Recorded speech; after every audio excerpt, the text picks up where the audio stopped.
Due to the ignorance of our host, parental discretion is advised.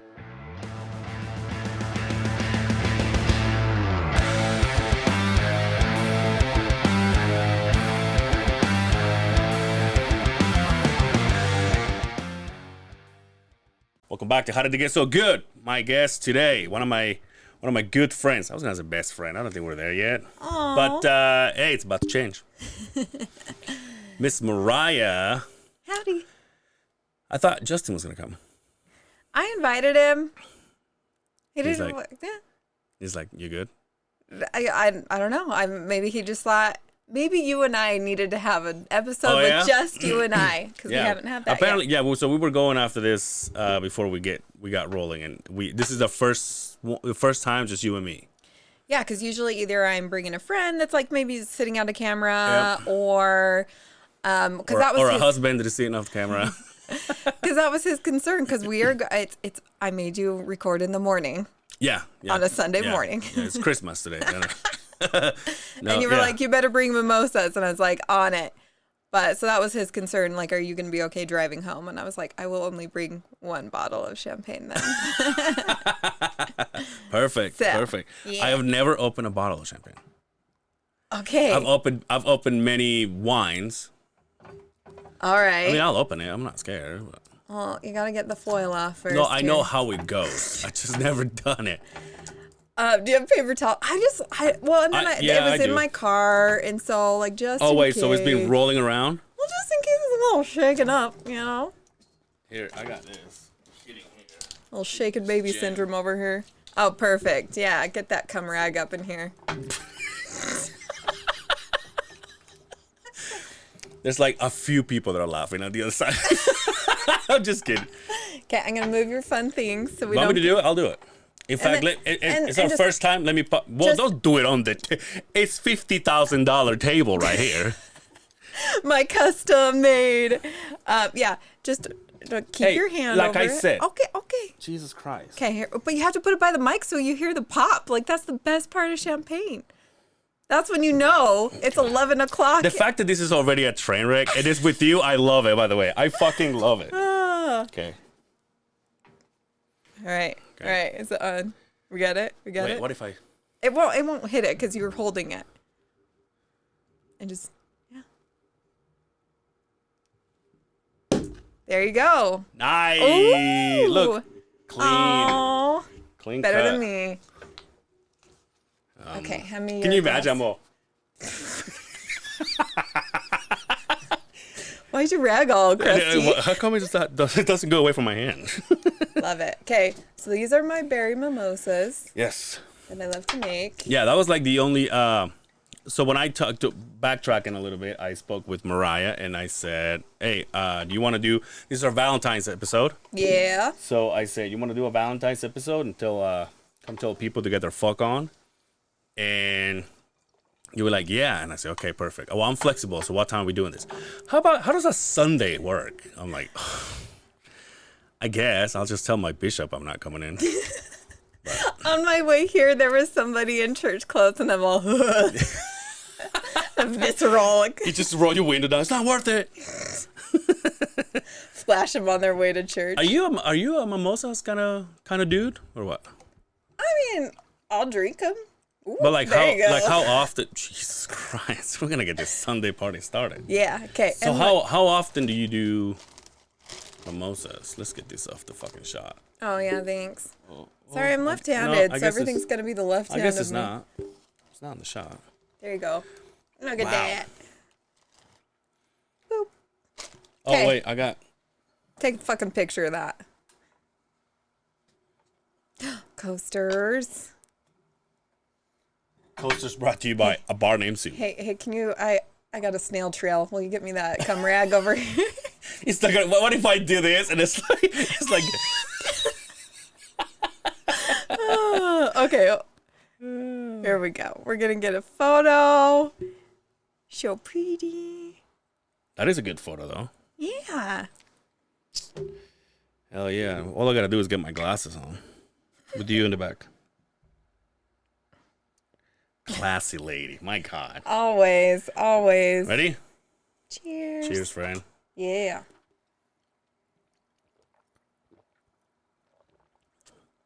Oh, yeah. Mm-hmm. That's like sex in my mouth. Oh, so good. So you got to use the Simply lemonade with raspberry. Yeah, I just noticed. So not orange juice. Okay, I thought mimosas was orange juice. Yeah, it is. It is. But, you know, it's like champagne and juice is really like the mimosa definition. I don't know. Okay. I'm no bartender. Don't. No one hate me for that. I happen to know a couple, but. Yeah, and then whatever. I mean, it could be shitty champagne. I don't really give a fuck about champagne. I know. Yeah, last time is there a good champagne? Like I don't. No, this is barefoot. First of all, cheap. It's barefoot. Oh, it's my kind of shit. And by the way, I so don't know my shit around champagne. I don't even know if I say it right. Champagne. Yeah. Sounds weird Champs? every time I say it. Shorten it. Just say champs. Everybody knows that. Or just you and maybe and just cold. Me. Cold. Yeah. So I mean, like anytime I'm drinking on like a Saturday or Sunday morning, it's mimosa. I don't like Bloody Marys very much. Yeah. And I feel like margaritas, like you at least have to be like 11:30 noon before margaritas. The last time I got fucked up on margarita on what did you say? Mimosas. No. Bloody Marys. Bloody Mary. Long Balls was making them. Oh, nice. And we did it here. This is probably 4.5, almost 5 years ago. And we watched the fights, and Dre was here. And it was like our first time doing it. And he's like, I'll do Bloody Marys. I was like, okay. And I was like, and I'm not a pickle guy. I fucking hate pickles. Okay. And obviously he had like the pickle juice, and I just went for him, and I was like, I got fucked up. Nice. But we recorded for 4 hours. Damn. We had like the whole hoochie coochie board or whatever you call it. Charcuterie. Yeah, that. And also the hoochie coochie board and then the fucking, yeah. But it was good. It was a good night. We never did it again. Yeah. Yeah. Well, now every time there's fights, Dre plays, so that took it away. Yeah. Yeah. I'm glad I was able to make it last time. I know. Last time you came over, that was good. Yeah. That was awesome. I just went to the bar with him on Friday, and again, he's like, "You want to play some dominoes?" I brought the dominoes. I was like, "Nah, are you autistic or something, dude?" I'm like, "Okay." It's like a perfect game, though. Yeah, because it goes pretty quickly. I will say, I got closer. I got closer on beating him, but it still beat me. It's like a little math heavy. That I don't want to really math when I'm drinking. Thank you. Like that's all. That's my only complaint. That's why our I've always known it as you win when you don't have any more dominoes. Yeah. You call them dominoes or chips? I've never heard them called chips. That's what I'm saying. I'm asking because I don't know. Dominoes. Okay. Yeah. That's why they have Domino's pizza that looks like a domino. Yeah, but they're not Domino's pizza anymore. They're just Domino's. Do you know that? Oh, really? Because now they have like pasta and they have like sandwiches and.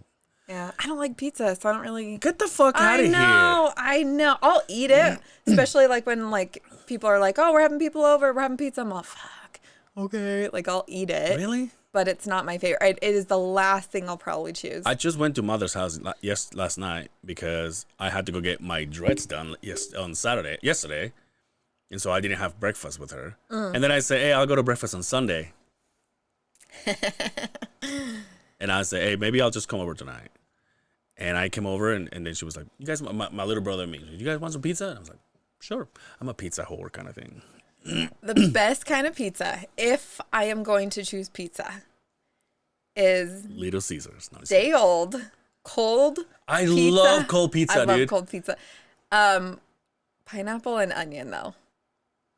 I don't know about the onion, but... No. It's so good. It's so good. Try it one time. I just saw a clip of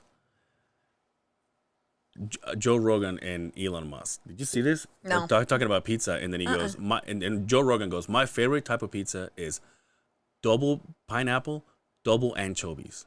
Interesting. Yeah, double pineapple, double onions. Like I barely want to see the cheese on and there. And obviously both of them being, rotten in money. They're like, "Let's just order one right now," and then somehow they made it happen. Rotten in money.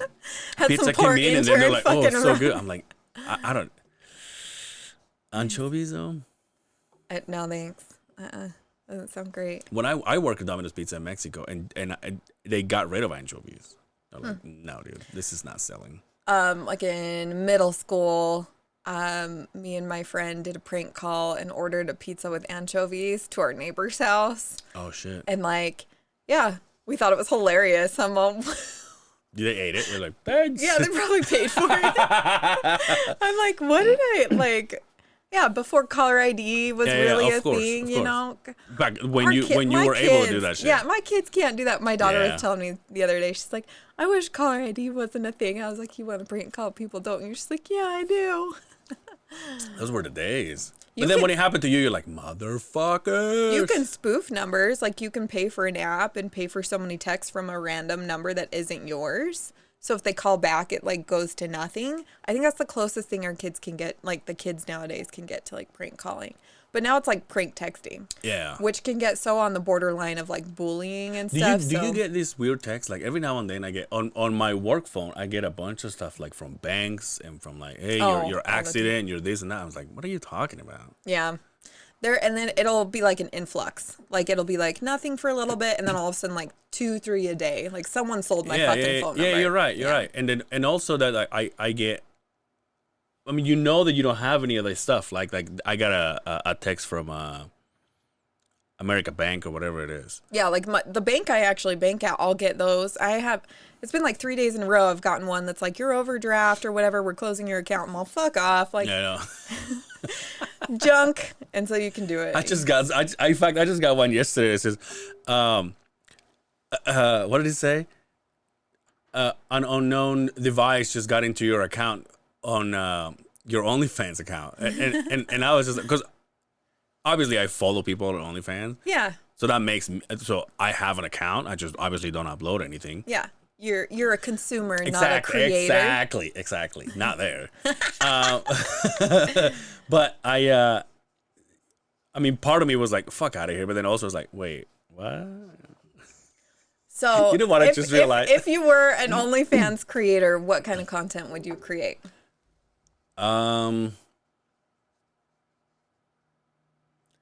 mean, hopefully just hook up with. Not just you and feet everywhere, like. Well, obviously, yeah. I will have that on the videos, obviously. Foot orgies. Yeah, dude. Just girls with feet all over on you. There you go. Can you imagine? Like, there's no one naked, but I'm coming everywhere. Oh, There's like no nudity. People go like, oh, I don't know. I was like, no, trust me. You want to go? You like feet? You like feet? Oh, love it. I was gonna say something. I forgot. Yeah, you're like, you know what I realized? We were talking about OnlyFans. Yeah. So you know what I realized? I went to do. I had some cash on me, and I went to do. I got a like an outside check, but from work, but from like it wasn't direct deposit. It was a check. Oh, okay, gotcha. From some training or something. And then I went to deposit it, and I went to the bank because I'm old school like that. I go to the bank. You didn't take a picture of that? I know, dude. I know. But anyway, I went. And so as I'm asking the lady, hey, by the way, can I get some cash out of this? It's just like, I just wanted like $20 for like whatever, right? Yeah. I call it card cash. Yeah, exactly. And then she's like, what's your account number? So I give it to her, and then she's typing it, right? And then my name comes out. And then she's like, do you want this in your check-in, or you want it on your check on your savings? Mm-hmm. And there was there for a split second. I'm like, can they see what I'm spending my money on? Yeah, I'm pretty sure. So my mom used to be a teller when I was like growing up. She was a teller in a bank, and because they would see like Nike, Pornhub, phone, OnlyFans, phone. I don't know if they can see where they. I think they can, from. and you know why? Because this was like a couple weeks ago. All right, someone write into Angel. Or about a month ago. But then I just got like a paper mail. Were you looking at my feet? No, I couldn't tell if I was playing footsies with you or if that was the bar. That's the bar. Sorry, I have short legs. Why, you want me to? I have short legs, so I want to put my feet on the bar. But I got a mail from my bank. Okay. And I don't open those because all they're telling me is like, this is how much money you got, and I know. You're killing trees. It's paperless billing, my friend. No, I'm just I know, kidding. but I'm so fucking out of it. But I never open those. Like I even rip them or whatever, right? Because I know I can see it on my phone, obviously, and I recycle. So fuck off. Somehow I'm still using the same tree. If anyone wants to steal Angel's identity, go to his recycling bin. Somehow I'm still saving the tree. I'm reusing the same tree. But no, oh, let's get me off. I'm just kidding. You need to show the camera. What he just... It's the barefoot cork with a foot. That's right. I love it. Okay. I'm like recording. I'm like, so. You're like just fingering anyway, it. No, but I opened one. Decided we should record. I know, right? Together. They're like, let's No not ever do that. You guys supervision. need you guys need a sane person there. So I opened one of these papers and you can see what I've been spending my money on. And there's OnlyFans there. I'm like, this is fucking embarrassing. Yeah, they should seriously have it like a different name for it or something. I mean, fuck, if you buy like nowadays, if you buy like sex toy stuff, like male enhancing pills or whatever, it comes as in as in discreet packaging or discreet name. It comes as in salty sex cats or something like that. Oh, yeah, it would be fun. Like, I think that would actually be really fun as like a side gig, is to rename all of those other things as like something somewhat inconspicuous, but also really funny. Yeah. Like, what would you name OnlyFans if it was like inconspicuous on a billing statement? Well, it's like different words for like Consumers Inc. Consumers Inc. But it's and you're like, oh, what is this, a law firm? It's spelled C-U-M dash consumers. We're not even drunk, but we're having fun. Instead of consumer. Yeah. See, hey, we're already saving hundreds of people out there by not getting busted. That's probably worse than OnlyFans, honestly. Yeah, OnlyFans is like, we're never gonna do that. How you been, Fred? What's everything? How's everything? I have zero complaints. Really? Life is pretty good. Yeah, I'm probably half as busy as I once was. Is that a good thing or a bad thing? But that I still know you. is busy. Yeah. Yeah, like someone, every time I talk to someone, they're like, how do you do everything you do? Yeah. I can't not to do stuff. Like, if I'm bored, guess what immediately comes in my head? A fucking project. Like, I'm going to go and do this. And I have all these ideas. Like, I can't. And so I had like a goal last year, probably like springtime, to just do, or like not do, to be more than do. Just be. Okay. Just be present. Just be. You don't have to do, accomplish, project, whatever. And that helped me slow down a lot. This summer was super fun. Lots of just chill days like that I didn't have.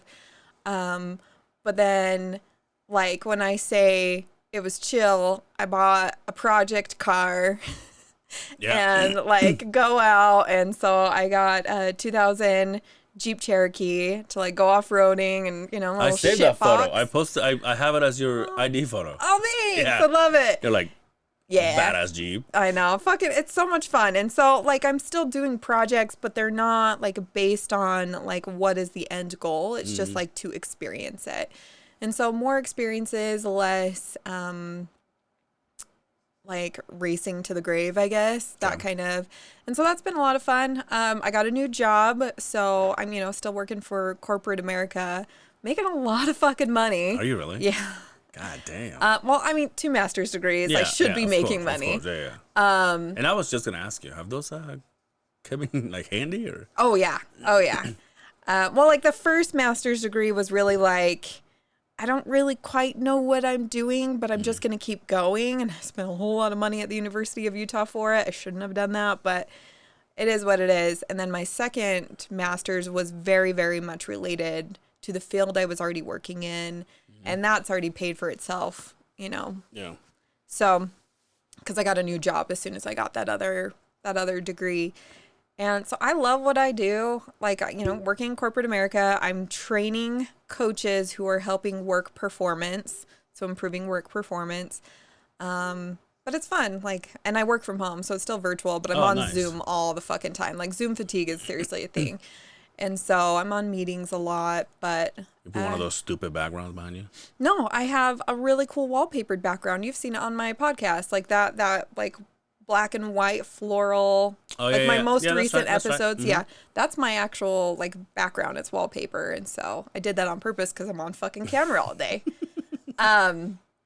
But it's funny how many times I get asked today by people that I work with. They're like, "Is that a virtual background or is that?" And I was like, "No, bitch! Like I painted it. I'm fucking fancy as hell." No, I'm just kidding.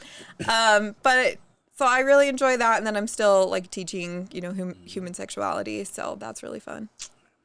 You have me in sexuality. Yeah, and coaching. I'm still coaching, but I'm like, I'm not actively trying to advertise for more clients, and so if they come to me, if they fall in my lap, if they're referred, I'm usually pretty open, but I'm not like, I need more money, I need more people. I just really enjoy what I fucking do. So I'm still having a lot of fun, and then my kids are like super fun ages. Like they're not ones that need a ton of attention or a ton of, I shouldn't say that. My youngest needs a ton of attention. Oh yeah, for sure. But first of all, they're independent. Is she like you? Because she's identical to you.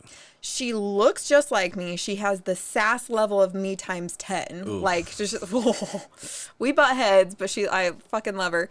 But then she's as needy as Justin, my husband. Like, she's got the hardest qualities of both of us. She is sassy and demanding. Mm-hmm.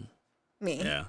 And then she's needy and wants to be with pussy. you. No, I'm just kidding. And she's fucking sensitive to, And so, and we're getting to like that 10, 11. She's starting to get a little like, hormonal. Mm-hmm. And I'm like, oh, God, fucking help me. I'm a boy mom through and through. Nice. I could have had 10 boys and would have loved it. Yeah. I'm so glad I only have one daughter. So glad. And it's the last one too. Like once you're done with her, you're like, she's my youngest. Okay. Yeah, she's my youngest. So, but she is great, and I'm glad that like she still wants to hang out with us. Our boys are so independent that they're like, fuck off. Yeah. I need a ride. Bitch, feed me. You know, like that's their attitude. I don't remember last time we hung out. Not last time, but the time before. I think we went to the Derby. Mm. And correct me if I'm wrong. One of your kids didn't show up. Or it was just you and your daughter, right? You, Justin, and your daughter. Yeah, I think the boys were somewhere else. The boys were like, fuck that pussy shit.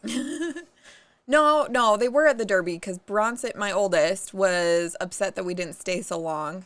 Oh, because, we've gone through that, right? And then I think maybe it was my middle that wasn't there. He might have been doing something. If it was in the summer, it might have been like a birthday weekend because my sister, for their birthdays, takes them out on like a weekend. They do like activities instead of giving them gifts. So I met your sister, right? At the 100. Yeah. Right? Okay. I was like, have you? I can't even remember. Yeah. That's my older sister. Your older sister? Yeah. Oh, nice. Yeah. So my kids. So how many are you guys? I have an older sister and a younger brother. Okay. Yeah. It's funny. My friend, who we've been really, really close for a couple of years, she was like, I didn't even know you had a younger brother. I was like, yeah, I don't really talk about him. We're not close. We were 5 years apart. He's still pretty LDS. So we just. Oh, okay. I don't know. We don't connect. I thought she was going to say, like, is he single? I thought that's what she was asking. No, I didn't have a brother. And then he like did the military, so he was like gone and stuff. So like I don't have a connection with my brother. That's so crazy to know, though. Yeah. But so I'm the middle child. But in your position of not being where he is per se spiritually, let's just say, do you try to have that relationship, or it's a losing battle, or? I mean, and honestly, he's got a wife that I don't like. Oh, he's married? Yeah. Oh, okay. Yeah. And so, well, that's all you got to say, right? Well, because they're Mormon, like if you want to fuck, you got to get married. And I'm just like, okay. They've been married, I think, for 5 years. It is so crazy that in the same family, they have a person who's, quote unquote, as you said, super LDS, and then you, which is like on the other side of the spectrum. Yeah. But I don't know. So where is the older sister land on this? She was like the one that paved the way away from the church. Like I kind of followed her footsteps. Okay. Like she was a little bit of the black sheep before, but then I went and like way side of the spectrum. But it was really funny. So we've had a podcast episode with her and I, and we really talked about a lot of like our upbringing and our, you know, stuff like that. So if you ever want to listen to that one to really kind of hear about that. But both of us, like I told her one day, maybe like 5 years ago, and I was like, yeah, it's like I'm bisexual and stuff. And like she made a weird face, and I was like, you said that to her? Yeah, I was like, bitch is judging me. Like, this is my older sister. Anyway, and so I was like, whatever. So I didn't really like say so much.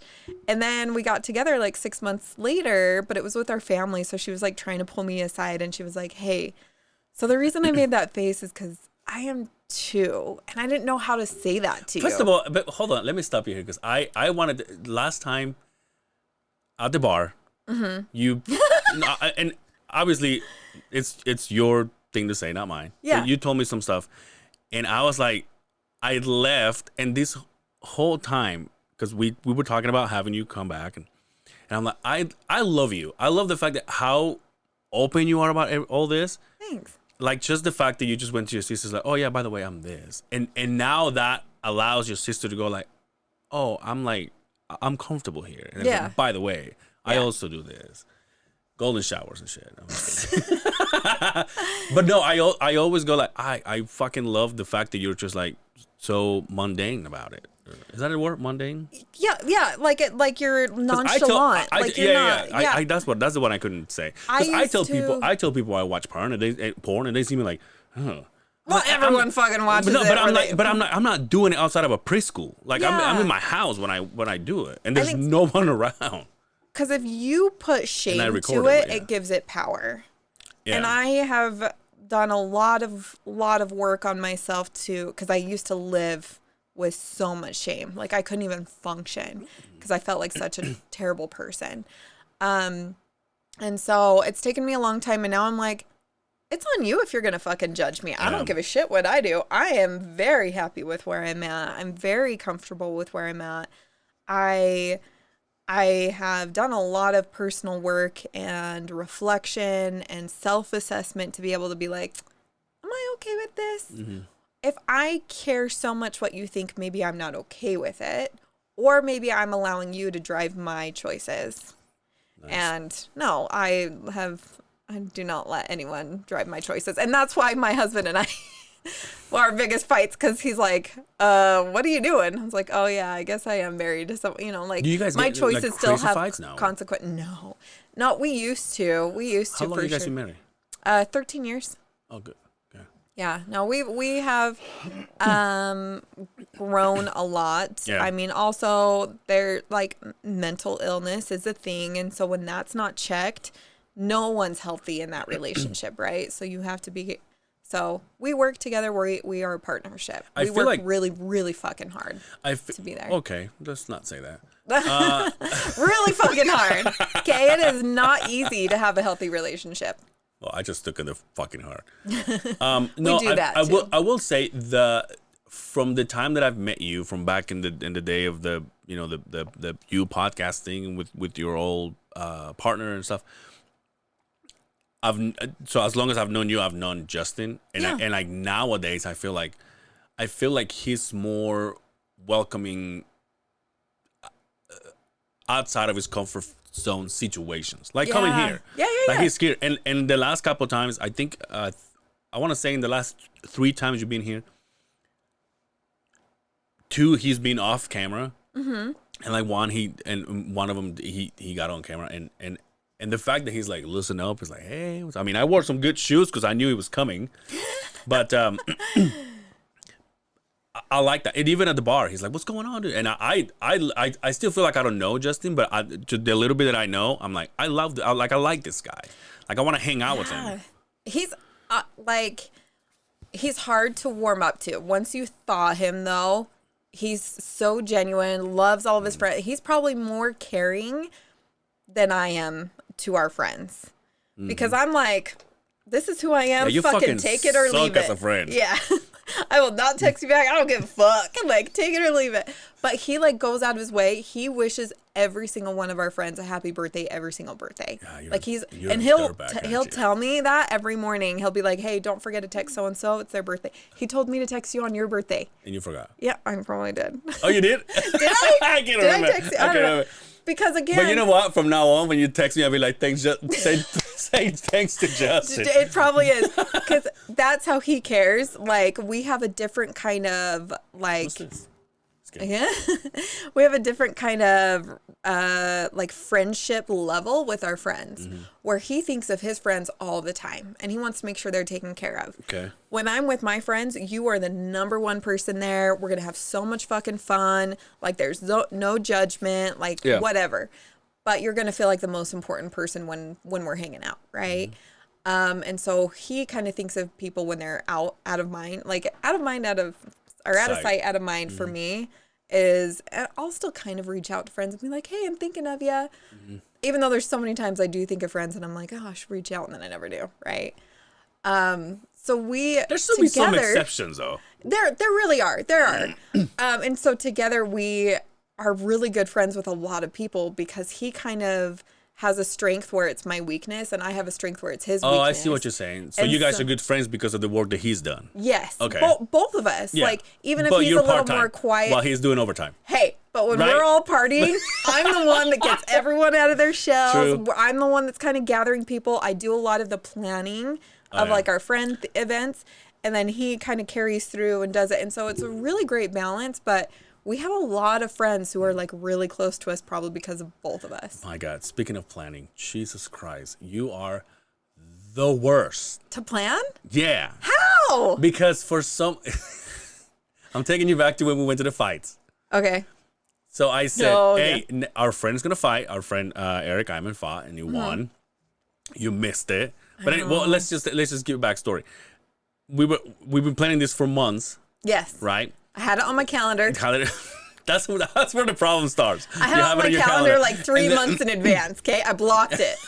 We still go into it's February. Aren't we going to Wise Guys in May? Yeah. I already have it blocked in my calendar. So anyway, you said, so when is it? It's this day. I think it's November. Yeah. And it's like, okay, so you put it in your thing. A week goes by and you're like, "Yo, what time are you guys meeting then?" And I go, "Okay, this is not coming from me though. This isn't." Is it Justin? It's Justin. Nuh-uh. Because again, a little bit of that social anxiety, he has to have the expectation of what time we're going, when do we need to leave, what time are we leaving, who's going to be there, what are the activities, where I'm like, let's fucking go. Like, you don't even have to tell me and I'll show up. I thought it was you, because I know you're the planner. I do like to plan just because I want to make sure I keep time for you. Like, I don't want to like overextend myself and be jumping from like 10 different things in a day. And so I'm like, just tell me in advance so I can block it out. But doesn't that take away though? Doesn't that take away your fun? That you're so into like, "Oh shit, it's time to go sit down. It does. Oh, it's time to go eat." That used to be one of our bigger fights of like, because he'd be like, "Hey, how long are you going to go out with your friends?" I'll be like, "I don't fucking know. We're just going to go until we're like done." And he's like, "Well, what time are you leaving?" Like, and it's not his... Like, I used to feel, the story I used to tell myself was he was trying to control what I was doing. Like, even if I went out on a girls' night. But really, it is just making sure I'm safe and, like, having the expectation and understanding, because in his mind, he needs so many things. Yeah. And I needed different kind of things. And so they didn't align. And so that was a lot of our, like, I don't want to say fights, but arguments when we didn't feel appreciated or loved from the other person. And so now it's kind of like, okay, this is where I'm going to be, how long I'm going to be roughly. So you were like, okay, so what time are you, and we were supposed to meet at a bar before. Yes. And then you were like, so what time are you guys going to go to the bar? And I go, I don't know. And then I'm telling Justin this, my Justin. I'm like, "Hey, Justin," I'm like, "Fucking Mariah, dude." He goes, "What?" I'm like, "Well, she wants to know what time we're going to the I was going to call it 8 Center. Maverick Center, and like, what time are we going to the bar? What time are we getting out of the bar? What time are we walking in?" And he's like, "Jesus Christ!" I'm like, "I know, this is driving me fucking crazy because I don't fucking know." Because and it was my week of scheduling, and I think, and he fought it was a Friday, so whoever's doing, especially like at the end of the year, like during the summer and stuff, when they work all weekend long, the guy who's doing the schedule on Friday, he does the schedule for Saturday, Sunday, and Monday. Oh. Right? So when the guy comes in on Monday, which is his week, Monday's already taken care of. So he's taking care of Tuesday. Yeah. So I was there, and I had 2 done, and I'm like freaking out, and I'm looking at the time, I'm like, there's just no way. And then that anxiety starts because you're trying to hurry, and then you're making mistakes. For sure. Yeah, and I mean, and I stay. Justin was at the place, and he's like, dude, are you coming? And I'm like, dude, I'm still in the office. He's like, are you fucking kidding me? So I finally got home. I ate something, and I was like, okay, I can still make it. And then I just hauled ass, and I went. I didn't even shower. I got home. I ate something, and then I just left. And then Maverick Center serves food, just so you know. Just kidding. True. And then this whole time I'm getting texts from you like, are you coming or not? You pussy, you're a bitch. And this, like, I thought we were supposed to hang out. And that is, and then I walk in. The second I walk in, I see you on the stairs going down, and you've lost so much weight and cut your hair. Oh, and yeah. I'm like, and all of a sudden I did a double take, and I was like, oh, look at this fucking hunk of a man. And everyone notices Justin first. Fuck him. His trash wife. And I just look, I go, oh shit. And then that's when you were like, oh my god. And then like we hugged each other, and then we kissed, until Justin told me. Justin and I kissed and shit. And then you're like, we're leaving. I'm like, what? Yeah. So that was the whole thing. So we got there super early. We were the first one of the groups of the group there. No one was even in the stands. Like, it was empty. I was like, didn't he say 5? And I think Justin even got off work early because, it's 40 minutes for us to drive. Like, it's not terrible, but we wanted to make sure we didn't hit rush hour traffic on Friday afternoon. And so like when you're traveling that far, you're either going to be super early or you're going to be late. Like, it's just such a whatever. So he's always early. It's actually the joke between all of our friends. Like, if they're hosting a party and they say be there at 6, he's always there at like 5:50.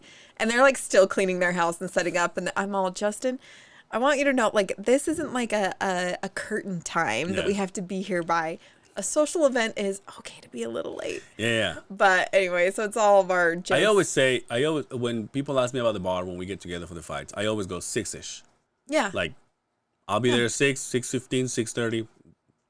Show up at 7, I'll be there. Yeah. So we were there for like an hour before anyone showed up. I was like, I don't know if anyone else is coming. And so that's why I was texting. And anyway, it took a while for everyone to show up. And obviously, like, the fights aren't really our thing. Yeah, for sure. And so it would have been nice to, like, someone kind of explain what the fuck is going on, That's where Justin comes in. Right. And so we did. We chatted with Justin for a little while. And then was it our son or daughter? And they were sick. And they were like, Mom, I'm just not doing good, because, like, they're old enough they can watch themselves. And so I was like, I feel so bad. If my kids are sick, like, that's when I become, like, the mom coddler. Mm-hmm. Like, I'm usually not. I'm, like, such again, boy mom. Rub some fucking dirt in it. You're fine. Yeah. And so then I'm like, I feel so bad that no one's there. And so I was like, should we leave? And Justin's like, yeah, we probably should. Like, I don't like that they're sick being home. And so I was like, fuck, Angel's still not here. Like, I feel really bad. I was just giving him so much shit for not being here. And then we have to go. And so I was like, we'll just have to make it up, and I'll have to come hang out with you another time. So we're walking down the stairs out of the thing, and you're walking up. I didn't even notice. And Justin's like, isn't that Angel? I was like, oh, fuck. Hey. Like, I really didn't think you were coming for a minute. Yeah, I didn't either. And so I was like, fuck you. I making know, me come I feel out. so bad. No, it just was a shit thing. So we'll have to do it. We need another We need an Ogden night. Yeah, for and sure. go out on 25th Street. It'll be really fun. There's a Wise Guys there. Yeah, there is. Mm-hmm. Maybe when it's a little warmer. I fucking hate Wise Guys is indoors. No. I hate bar hopping when it's cold, is what I'm trying to say. You bar hop? Yeah. Well, on 25th, because you can't get lost. You start at Kokomo's for their $2 tequila shots. Okay. Then you go and hang out at Brewski's for a little while, wait for the whole group to kind of, come and then you make it over, and I don't know, maybe if you want to dance or if you're going to go to Wise Guy, like, you kind of like decide where you're going to go after a little bit. But yeah, that's the routine. that we do. But it's fun. I like Ogden. It's not bad. Would you ever get out of there? No. Really? Because my house is like 2.5%. Like I don't want to pay for interest rates. Justin really wants a bigger house. We could totally afford something bigger, even though we have a very comfortable home. Like, like no complaints. Everyone has their own room, and I still have an office as another bedroom. But I think I don't think I ever seen you. You haven't? Obviously, I haven't seen your house because we went to where you guys used to record, right? Yeah. No. So bigger, how like acreage kind of. I mean, like you're talking about. I want a little more property. But he wants a 3rd-car garage. We want motorcycles, so that's kind of like the thing. Like, where are we gonna park? Now we have to park outside. Yeah. Ugh, scrape the windows. Who does that? Peasants. I'm just kidding. And so me. But your truck couldn't ever fit in a garage. No, could it? mine fits in a garage. The problem is I have the house that I lived in had a bigger. It was a 4-car garage. Oh fuck. So it was nice. I have my motorcycle. I have the ex-wife's car, my car, my truck. But this one is such a tiny garage that I have to fold my mirror to go in and then pop it back out. But my work truck stays out. So every morning I'm like, oh shit, I'm running late. And then I get out, I'm like, fuck. I'm like, God damn it, dude. I have to have like the extended arm so I can scrape it. Like, or open the passenger side and stand in there because I'm too short. I thought about switching and putting my work truck inside because that's the one that I use every day, right? Like my big ass truck that I have, that fucking Optimus Prime, that's a weekend truck, and that's if I even do anything. Yeah. But the same reason was like if it snows during the week and it freezes and the windshield is fucked up, like it's so high. Yeah. I can't do it. I need a fucking ladder. I need a bucket. I need something. So it's the work truck that takes the beating, but yeah, it's a brand new truck. Yeah, so he wants a bigger garage, and we want like bigger like entertainment spaces, like to have more people, because we're social people. Yeah. Like someone was asking us the other day, like what our hobbies are, and I was like, well, I have my hobbies. Justin kind of has his hobbies, but we don't like have a whole lot of overlap besides like the gym and being social. Like we have a social event every single weekend. Like we're just constantly hanging out with friends. We're doing a lot of things. I was like, that would be a hobby. Yeah. I was like, we're socialites. Yeah. No, I mean, yeah. So am I. I just happen to be alone. So I go whatever the party is. Yeah, which is a little bit more flexible because you don't have to be like, hey, who do you want to hang out with? Who are we doing? Yeah. Who are we doing? Who are we hanging out with? What are we doing? I was gonna ask you, what is your? You say you're a sex educator, and you still do. What you say you do? Human sexuality. Teach it at university. So teach. Mm-hmm. Like what is that entitled to? What does that cover? What is that? Like how does someone get? Is it a class? Is it a program? So it's a class. Most of the time, like it's required from couple different programs. Like one of the programs, I have a lot of nursing students in my class because they need to know like anatomy and physiology and like understand a lot of that. But it's not just that physical side, right? That's one puzzle, like one slice of the pie. Because you still have the emotional side of human sexuality, you still have the psychological side, you still have like the like relationship side. There's a lot we talk about. Obviously, you know, like STIs is just one chapter that we talk about out of an 18-chapter book. Like female anatomy is one chapter, male anatomy is one chapter, reproduction is one chapter, but then we have like gender is another chapter. So we talk about sex and gender and the different types of that, because gender expression is one thing, and then sexuality and sex is another thing. I think a lot of people get it confused that they think your sexual expression or your sexual identity is your gender identity. And so, or like it should be one and the other. So it's trying to like separate, those are different terms. Just because you're trans doesn't mean you're gay. Like those kinds of things. Like it just gets, you know, we're separating those. Giving a lot of people definitions. There's one chapter that's titled Sex for Sale. And it actually talks about, you know, why things are illegal and some of the places where it is legal to like sell sex and prostitution and other things, and actually some of the benefits because it limits like sex trafficking and sexual assault and all sorts of things. Like there are some benefits to actually legalizing it. So they kind of talk about pros and cons. I really like the book we use, the textbook, because it's very it's not so biased. Like they kind of tell you about both types of arguments, but they use a lot of like, hey, this is what we currently know about this topic. Doesn't mean it's everything to know about this topic or that it is the truth about this topic. So I think it's kind of cool. And this you said this is helping nurse practitioners, is that what you say? There's the nursing program, there's like human performance folks in my class, there's gender studies. How does it help a nurse? What if a nurse was trying to cath a trans patient? Okay. And they were like, hey, you came in male presenting, and then I go and grab a different catheter, and then I'm like, oh, okay. And then I'm misgendering you. I'm making you feel called out. I'm like acting confused, or that they don't understand that, you know, some people have parts that look very different because either they were developed differently, you know, something like that. Like there's a lot of that, but then there's a lot of just understanding why people are the way they are. Like if you have, let's say you're kind of helping a patient, but then they have two partners come in and they're like, oh, only, you know, friends or I should say family. Well, these are both my partners, my romantic partners. We share a home, we share finances, whatever.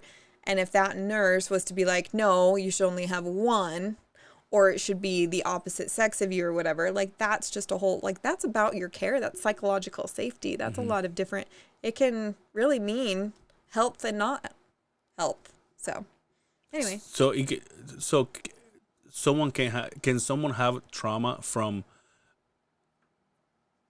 a nurse acting what's the word I'm looking for? Like when you talk to these nurses, are we trying to fix like human behavior basically to react to these situations? I think it's just like non-reaction, actually. But you're kind of teaching how to talk, maybe, or like how to bedside behavior, right? You know, like you can know the scientific things. You can be really, really smart about like diagnoses and patient but patient care is also psychological safety, acceptance, understanding that there's more than just this one type of relationship or this one type of how I show up in a body, or, you know, who knows, like, I guess another thing to like really understand too is if somebody is like queer or, you know, LGBTQ plus, they're more likely to have an experienced sexual assault. So if you are treating someone and you don't know the signs of that, you don't understand that, you haven't looked for any of the cues, you could be misdiagnosing them or missing something that is like very like important for either their diagnosis or for their health. And so it's all around, right? Is this like Oh, I just have like the professor voice right now. What are we doing? Want to go back to dick and fart jokes?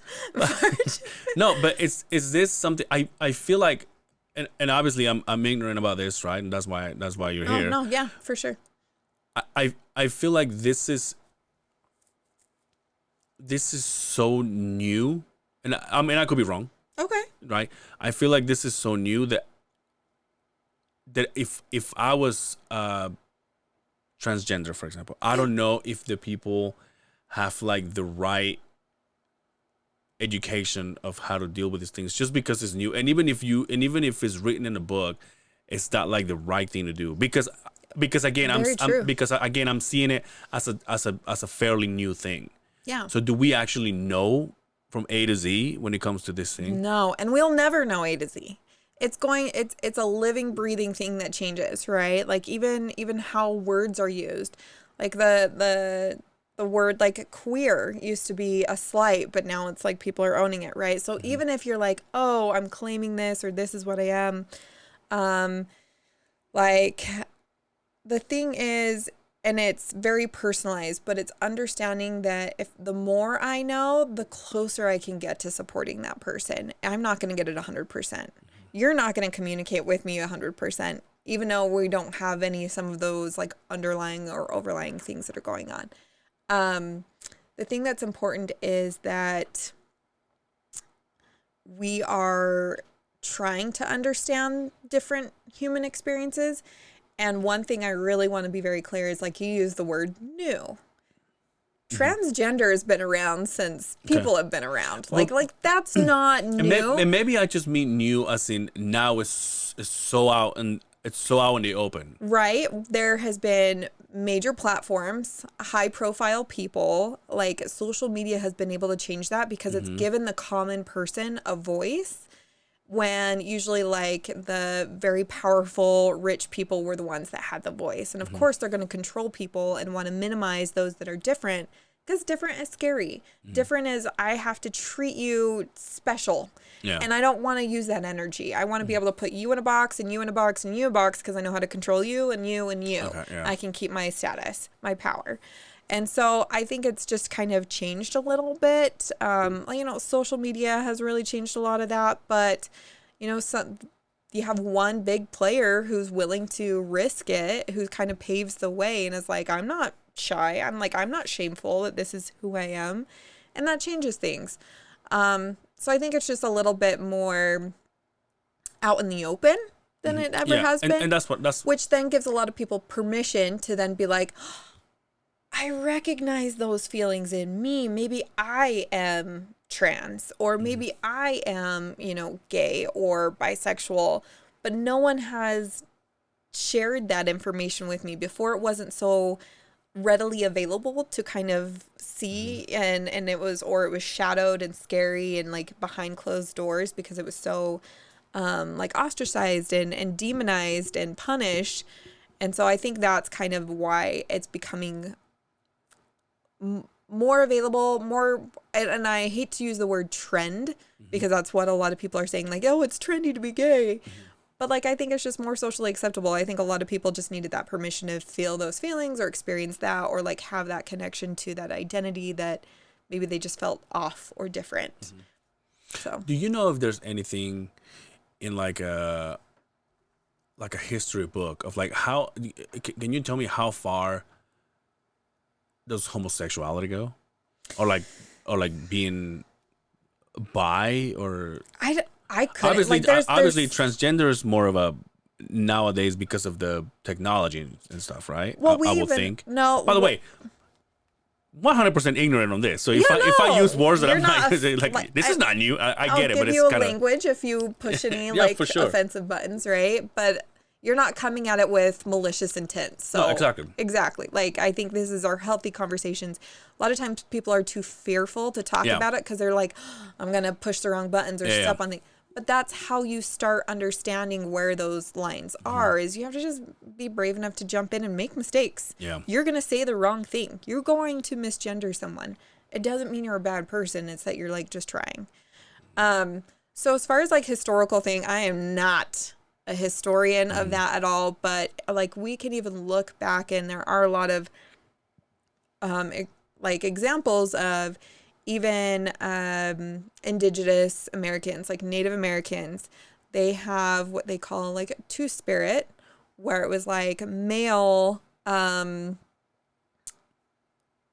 they had a connection with like the feminine side.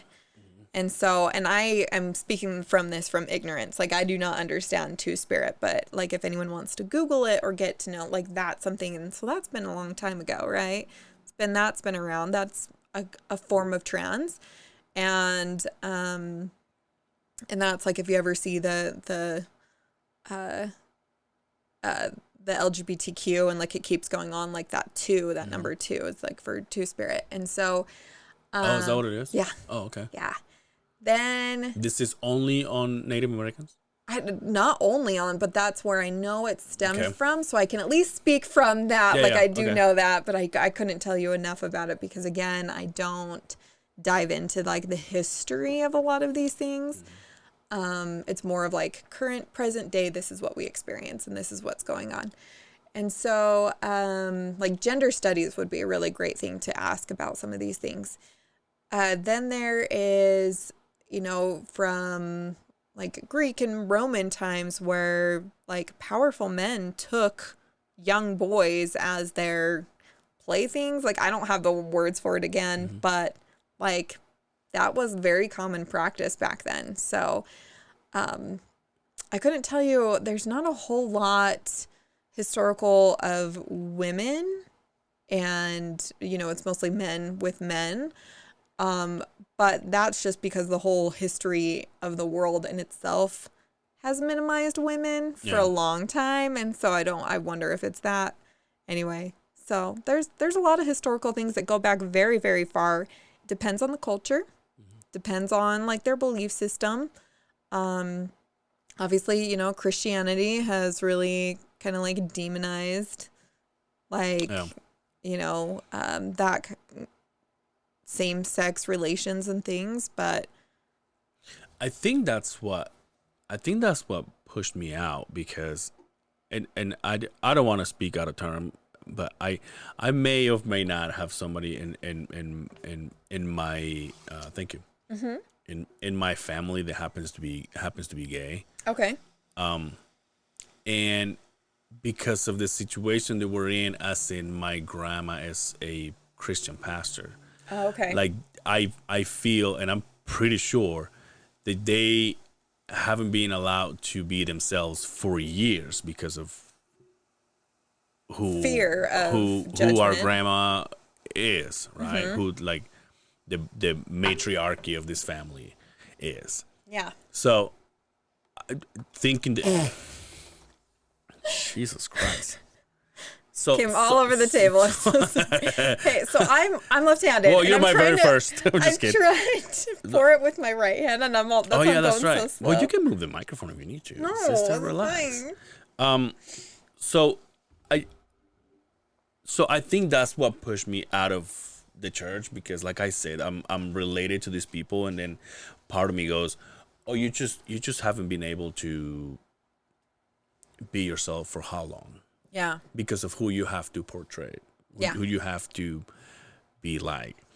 And it wasn't in, I mean, I was a lot younger than now when I realized, like, church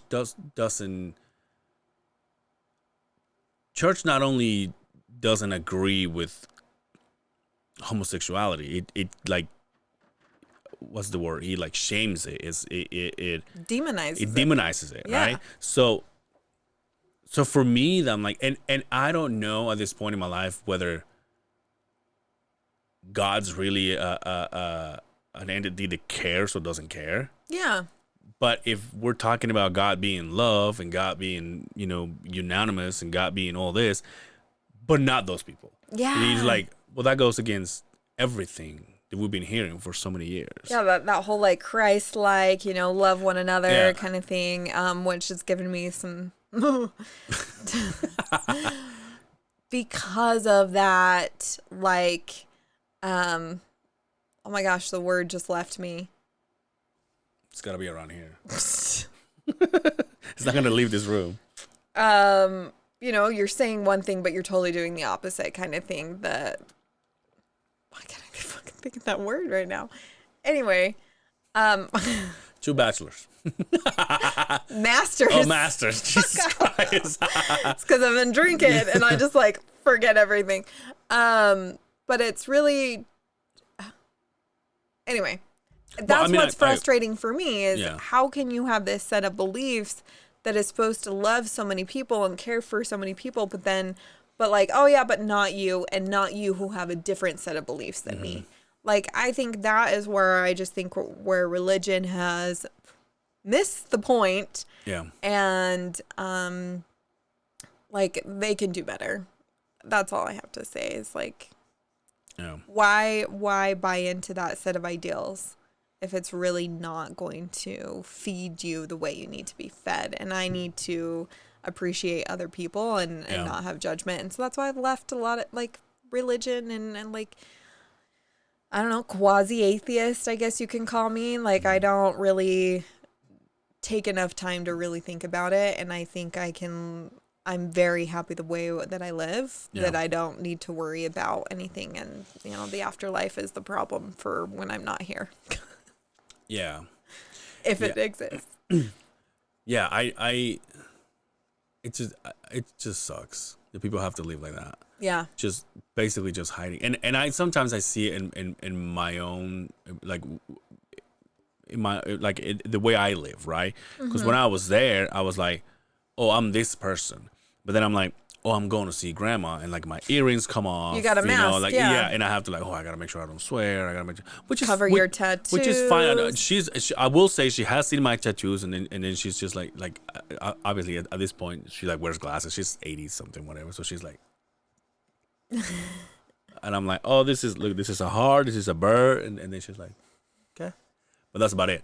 You don't have any titties on you? But when I got fuck, no. I mean, it's just my own. But this one's like my very first one. She was like, you shouldn't be covering your skin, and that's not Christian thing to do. Whatever, right? But to know that I have relatives that are like, oh, I haven't been able to, you know, be myself for so many years, and by the way, they have never, like, I wish they would just come to me and say, hey, just so you know, and I'll be more than glad to say, oh, I kind of knew, but it means something completely different now that you're coming to me and say, hey, just so you know, I'm this and that. It's so hard to say that, though. Like, it was really hard for me to even tell my sister about that, because I'm like, how is this going to change our dynamic? But I feel like living where I'm at right now, and being the way I am, and how I portray myself on the podcast or whatever, I feel like I show the fact that I love everybody. It doesn't matter your right preference now of you are anything. Inviting everybody to, you are not going to change the opinion of them if they come. And in fact, it makes me closer to people that they've trusted me with that. Right? Like, I appreciate that more. I'm like, thank you so much for being yourself around me. Right? And I feel like if this person comes to me and goes, hey, just so you know, I happen to be this.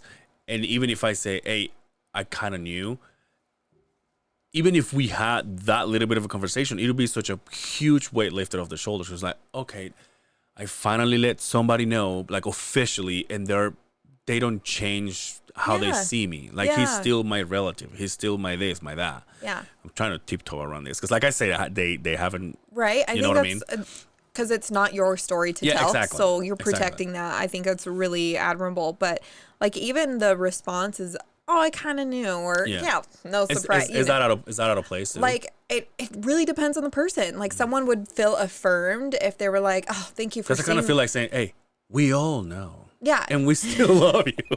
Right? And but like I say, I don't know what you can do is invite it and be like, hey, I just want to let you know, like, you go to that person and just, like, you know, embrace them, whatever you want to do, and just say, I want, like, you know, you don't even have to make a statement, but just be, you know, say things, drop some hints that they are loved from you or whatever. Like, you're such a good person. I see you. And that's all you have to say. Like, you are good and everything, like all the positive things that you want to say, but I see you. And I want you to know that I support anything that you choose or whatever. And that's all, like, that's the invitation for them to come to you. If they come to you and say it, and if you're like, oh, I already knew, you know, it really depends. Like, some people are like, oh, thank God. And other people would be like, you knew and you didn't say anything and let me feel accepted. Or you knew because you were watching and judging me. Like, they could feel judged, and so they can get defensive. And so it really just depends on that person. And so just making sure that you're always, like, inviting and that you're always kind of open if you want to be that safe person for that person, right? Like you get to choose that. But like those are just some ways to approach it, and it's so personal for every person, like how they're going to respond. The way I love to always respond is just like, thank you so much for trusting me with that information. Yeah. How can I support you? Or how do you need me to, you know, like where does that leave us? Like, do you need something from me? Like, I don't even want to say that, but you know, when I had a coworker who was non-binary, so they went by they, them, and constantly was misgendered. And it really, really frustrated me seeing that on the outside. And so I asked them, would it bother you for me to correct people on your behalf? Like, hey, so-and-so goes by they, them. Or, oh, I think you misgendered so-and-so. And because that's something I'm passionate about, like it does bother me. And it's not because people are doing it maliciously, but it's just like, just pause for a second. It's okay. We all make mistakes. I've even misgendered that person, like just in our verbal exchange, because we have a language pattern we're used to. It's not because I'm trying to be mean or ignorant or whatever. And so that's a lot of other people. Like they have to use a different language pattern because in their mind, they're relating the outwards appearance of that person to a certain kind of pronoun. And so like, it's an easy connection. Now they have to rewire their brain to a new connection. It's nothing like bad.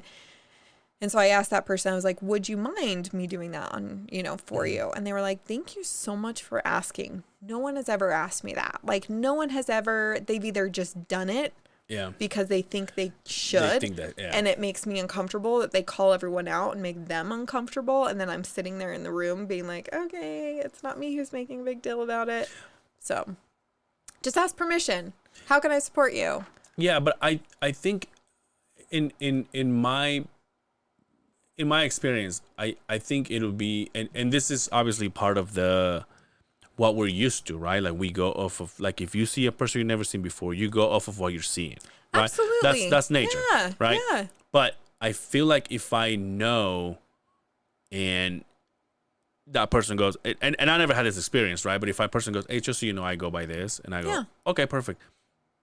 But again, I think my brain is so used to for almost 42 years that I just go into a guy, or I go and I go a girl, and I just go, oh, this lady, and then I go, oh shit. But I don't do it in a harmful way. Like that's just my brain being ahead of me, just saying, oh, that looks like a so and so, and I go, sorry, my head is. I understand that there's a process now, and we have to go through all this stuff. You don't have to. You can't. Yeah. I want give you permission for that. This isn't like the new standard, but if you want to be safe and accepting, you will try to leave room for it. Yeah, but like what I'm saying, like if I obviously I'm accepting everybody in their choices and whatever, right? I'm just saying like if I'm apologizing for my the way my brain works. I go for what I see. And if that's, I do too. And if that's hurting, I'm like, no, I know. I apologize. I know that you go by this. It's just, I'm so used to just, it's the word's not judging. It's like, it is that automatic habit. Yeah. You don't think about it. And so you have to make a conscious decision. How much effort do you want to put into it to try to rewire your brain for that person? And some of us don't have that energy. And I don't want to put blame or judgment on that. Like if you're in the middle of a conversation, you're trying to get something really quickly out, like, you're most likely going to misgender them because you're going back to like whatever is like the strongest connection in your brain, which is I'm going to look at visually and I'm going to assign you one or the other. But you're going to, like, it's taken me years. I've been doing this for 5 years longer? Like since 2015-ish, I've started to kind of on this journey of like exploring this side and trying to understand and language and everything. And that's almost 9 years. I'm all 5 years. It's 2024.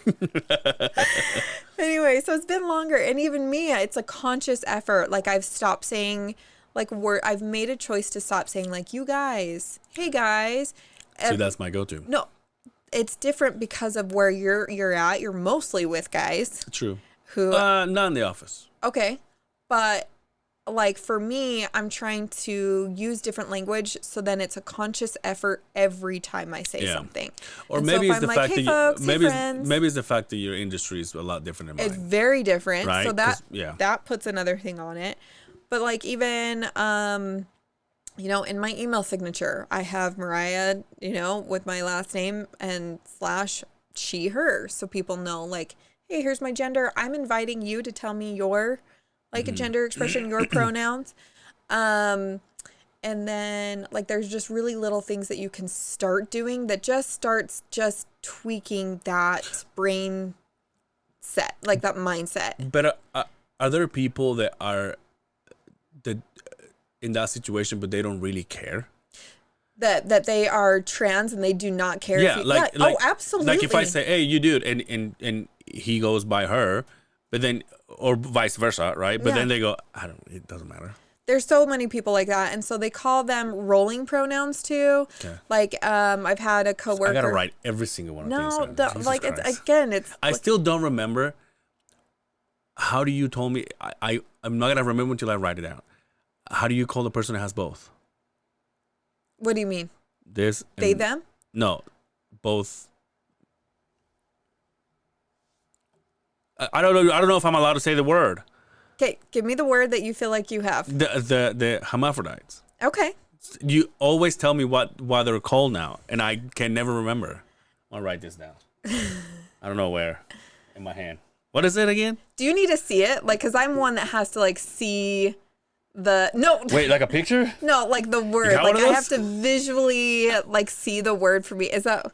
Do you need paper? Like no, just a piece of paper. Hold on. Can I got it on my back. No, I got it on my backpack. What is it?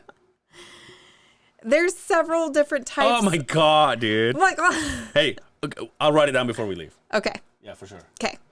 Well, I don't want to go into a whole long lesson. I don't know what to call Justin. Other than boss. Okay.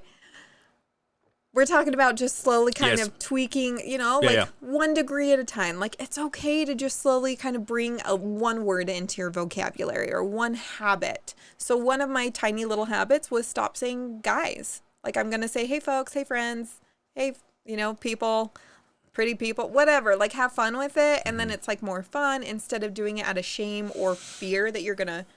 Like, don't do it from a place of fear that you're going to offend someone, because then it's never going to stick, and then you're always going to be, like, stumbling. Do it from a place of, like acceptance and fun, and, like, we're going to connect in a way, whatever. Like, I don't even care.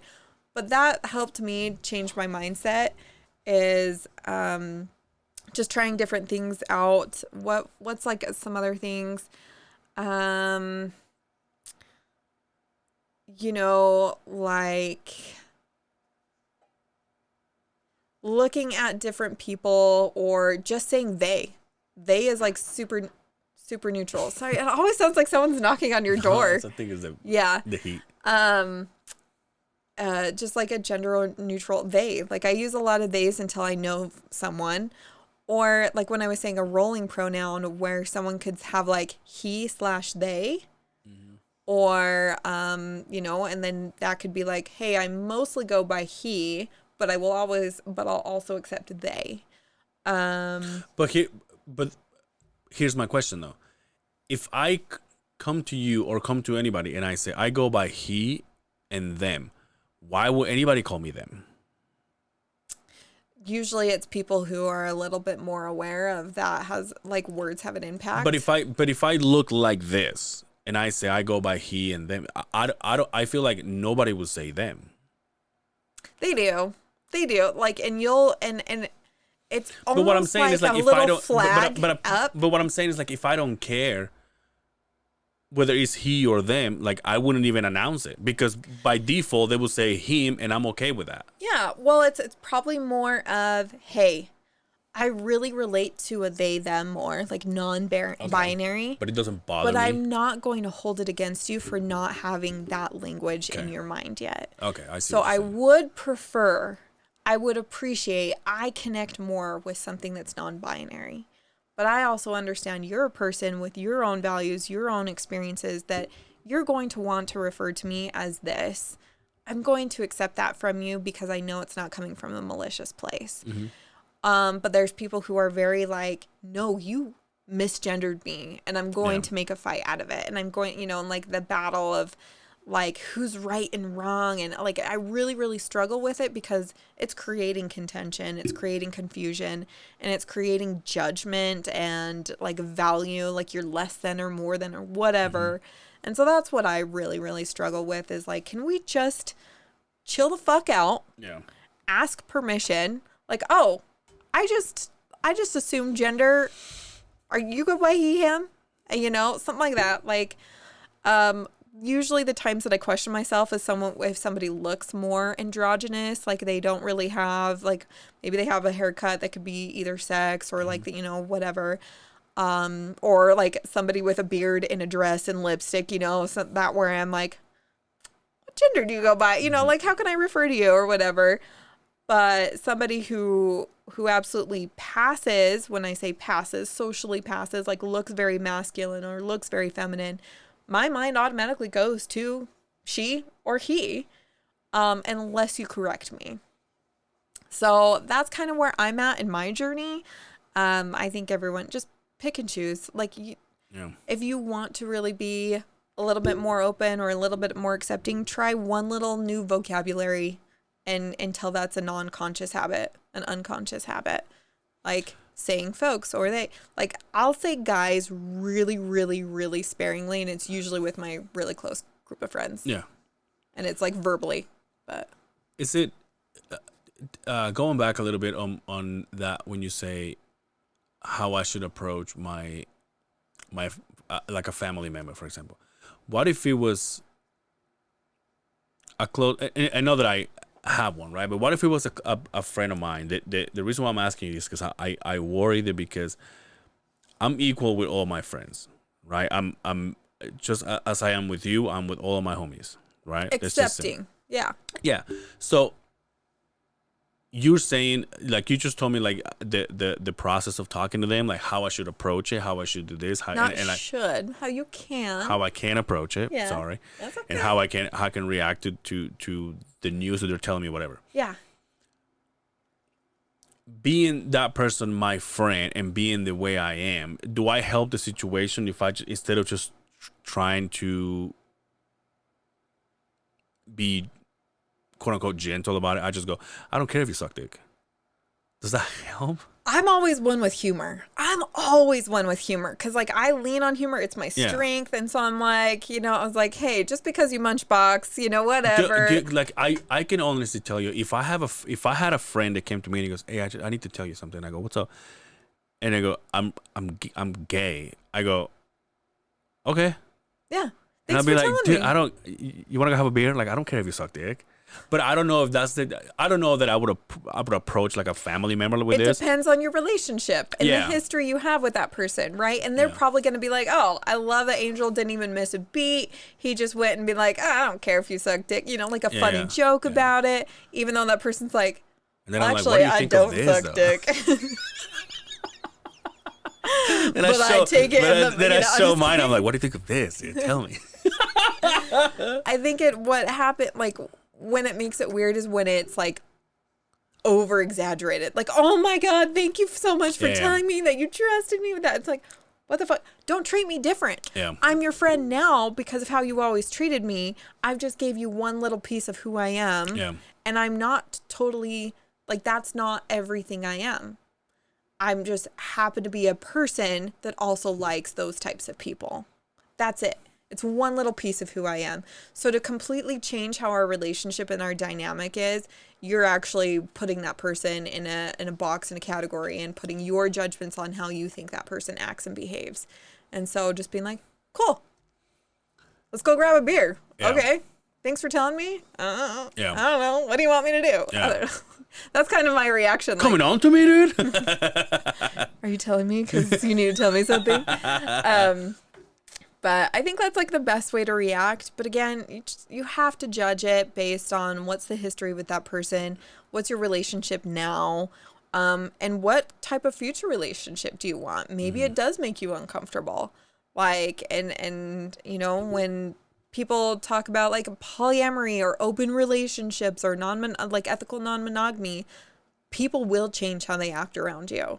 They'll all of a sudden be like, oh no, they're predatorial. They're going to come after me. Like, hide your wives, hide your children. Like, it's like, I don't fuck everyone. I'm super picky. Yeah. It actually makes me pickier now. Like, but it is just kind of funny how people react, and you take it with a grain of salt. You're gonna tell those that you care. You're gonna or you're not. I don't know. Yeah. Just take judgment out of it and ask yourself, why did it make you feel different? Yeah. Get curious, I guess, without judgment. And I think the best. Now that I'm seeing, this situation being it's becoming a normal thing, I guess. It's you can't go wrong by just saying, how do you want me to approach this?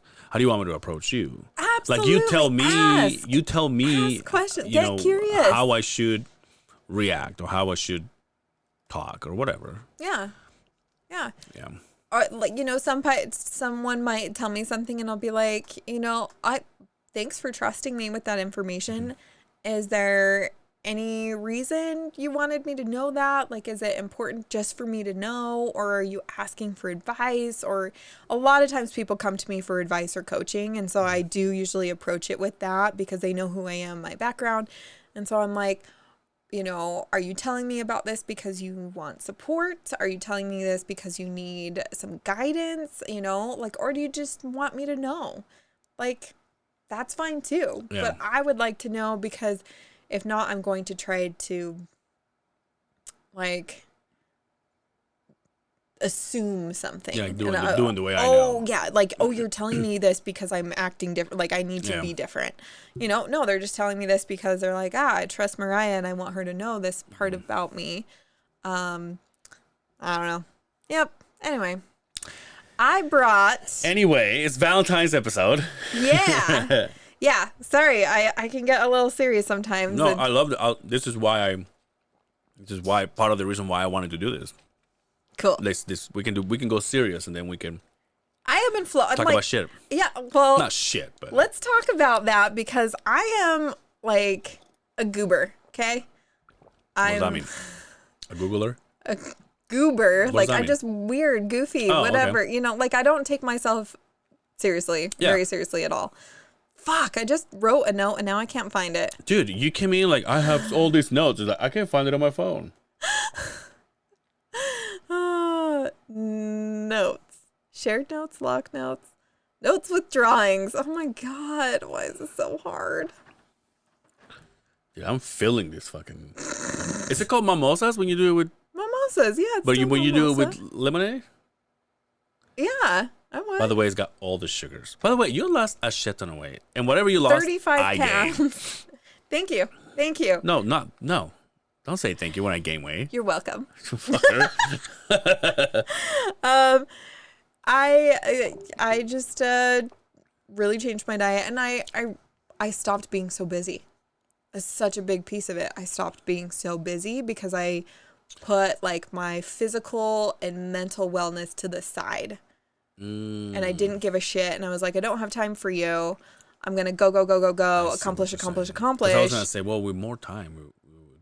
Yeah, but more time, I'm now more intentional. Yeah. With what choices I make. I'm intentional about, I'm eating breakfast every fucking day, and it's always a protein shake and a piece of fruit. Like, it's all like, also. This is after you work out, or no, or that's just the regular? No, that's just regular. Like, I start with a protein shake. I was under eating, and I was not getting nearly enough protein. It was a lot of like empty carbs. So I was under eating, and then I would like kind of binge when food was readily available. I also got Invisalign. I think that has a lot to do with it. So when you have your aligners in, you're not going to eat. I work from home. Food is readily available. And so I was just eating. Why are you getting Invisalign for? Because they've been trying to fix my jaw for years. Have you ever heard my jaw? Heard it? My jaw pops out of socket. Wait, hold on. Yes. Wait, are you like some kind of a snake? So my old party trick used to be... Wait. Hold on. No. I'm going to give you this whole background. So you know those glass Voss water bottles? VOSS? Yeah. I used to be able to stick one in my mouth. Yeah, because I can pop my jaw to socket. But it started really bothering me, and I used to get migraines really bad, and so we've been trying to, like, realign my jaw. So right now we're, like, widening it, moving it, and I had a couple gaps that we were fixing, whatever. But I still have Invisalign. I'm just not wearing it because I know I was going to be drinking mimosas. Yeah. But I think that helped with weight loss, too, because I'm not going to be snacking all the time. Anyway, yeah, come here. Hand me your Jesus. Hand. You got to fill it, too. Wait, hold on. Hang on. Sorry, should I ask for your consent? First of all, you can touch me, okay? Well, hold on. Are you gonna pop your shit out? Yeah. Come here. But how are you gonna pop? What if you? Are you? But what I'm trying to ask is your judge gonna be like, is it gonna fall? And then it's like, oh, now I gotta put it back in. Like, I don't know what you mean. I'm just going to pop it in and out. It'll be fine. The muscles and tendons still hold it together. Like, chill the fuck out. Are you filming it? Okay, I need the microphone close so you can hear it.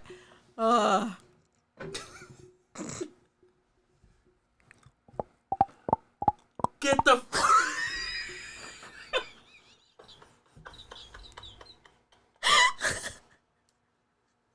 But you have to feel it because it's like pop, pop, pop. Yeah. Wait, so this is every time. Sorry. Are you doing something different when you do this, or you just? No, but are you just opening your mouth? I'm just opening it. So I can feel. What is your husband gets to stick this a lot? So I think it's been so normal for my whole life. I've never noticed, right? I have noticed because it'll sometimes it gets a little stuck and sometimes it'll get really sore or I just get migraines. Let's see if I recorded it because if I didn't, we're gonna have to do that again. Yeah. And so No, go ahead, keep going. I forgot what I was saying. Oh, I just don't think about it very much, right? Okay. And I was making out with a new person a little while ago. Okay. And she was just like, God, I fucking love you. And she was like, oh my God, your jaw is so distracting. And I was like, oh, I'm sorry. I just felt so called out. I was like, at least I'm not sucking your dick. Jesus. But so yeah, I can open my jaw quite wide. By the way, so now that you say that, I'll say this. I went to after we hung out. Okay. I went to the office and I told Justin, right, what you said, because you were so open about it. I figured, Justin can know. Yeah. So I said, hey, so Mariah said this and that, and I said, and I told her, I'm like, I want to be a part of your cult so bad. And Justin just looked at me and he went, do you want to get with her and her husband? I'm like, no, that's not what I mean. I want to you want that lifestyle. I want that lifestyle. And he's like, but you say you want to be a part of the cult. I'm like, yeah, that's what I said. He goes, that sounds like you want to go in with them too. I'm like, no. I was like, yeah, that's what it sounds like. I'm like, be invited to the same party. I'm like, no, that's not what I meant. I was like, but I mean, of course, I mean, I go to town on Justin, but so anyway, for the listeners, and I'm again, my whole podcast follows this journey of me experiencing ethical non-monogamy for the first time, not really for the first time, but having the language for it as I was experiencing it. So, my husband and I occasionally, oh my God, open our relationship. And when I say occasionally, it's because we have to be in a good place mentally, emotionally in our relationship, or it will cause problems, right? Yeah. Jealousy will rear its ugly head. Just jealousy's always there. But it means if you're not getting your needs taken care of, jealousy will become heightened and really create some issues. And so, but it's fun as fuck. I like fucking other friends, I like fucking my girlfriends, so I am bisexual. God bless your I get fucking enough heart. dick most of the time. Bless your heart. What'd you say? I get enough dick. Oh. So, but open it up to the ladies is fun. Doesn't mean we still don't swap with other couples. Yeah. So, but yeah. Wow. Sign me up. In that lifestyle, by the way. Yeah. Anyway. ethical non-monogamy. Yeah. You know, we can go into it a whole thing. Listen to my podcast. We're going to, like... Do you have one? No. I have all my episodes available for anyone who wants. Well, then, okay, anyway. I'm not going to recreate the same episodes I've done. What did you bring for us? What better person to talk about this, by the way? Okay. Are you familiar with the 5 love styles? Or the love languages? Oh. Like gift giving, words of affirmation. Oh, yeah. Most people are. Yeah. Okay. Tell me what you know about it. Well, first of all, remind me all of them. So, gift. Quality time. Okay. Words of affirmation. Okay. Fuck, this is really stretching my brain right now. Physical touch. Okay. Fuck, look it up. I can't think of that last one. Words of affirmation. What is it called? 5 languages? 5 love languages. I don't memorize anything, by the way. You're a fucking teacher, dude. Yeah, I have too much in my brain to memorize other things. Like, I can't, ever think of words when I need them. But I understand how they work and the concepts. Words of affirmation, acts of service. Acts of service. Because that is one of mine. How can I not remember that? Okay. Words of affirmation, acts of service, receiving gifts, quality time, and physical touch. Yeah. Okay. Out of those, what do you connect with the most that you appreciate? Words of affirmation for sure. Okay. I don't care if I receive gifts. I don't give a fuck about that. Quality time, and I would say my number 1 is physical touch. Really? Yeah. Okay. My spouse and I have very different ones. Physical touch for his, words of affirmation. I am quality time and acts of service.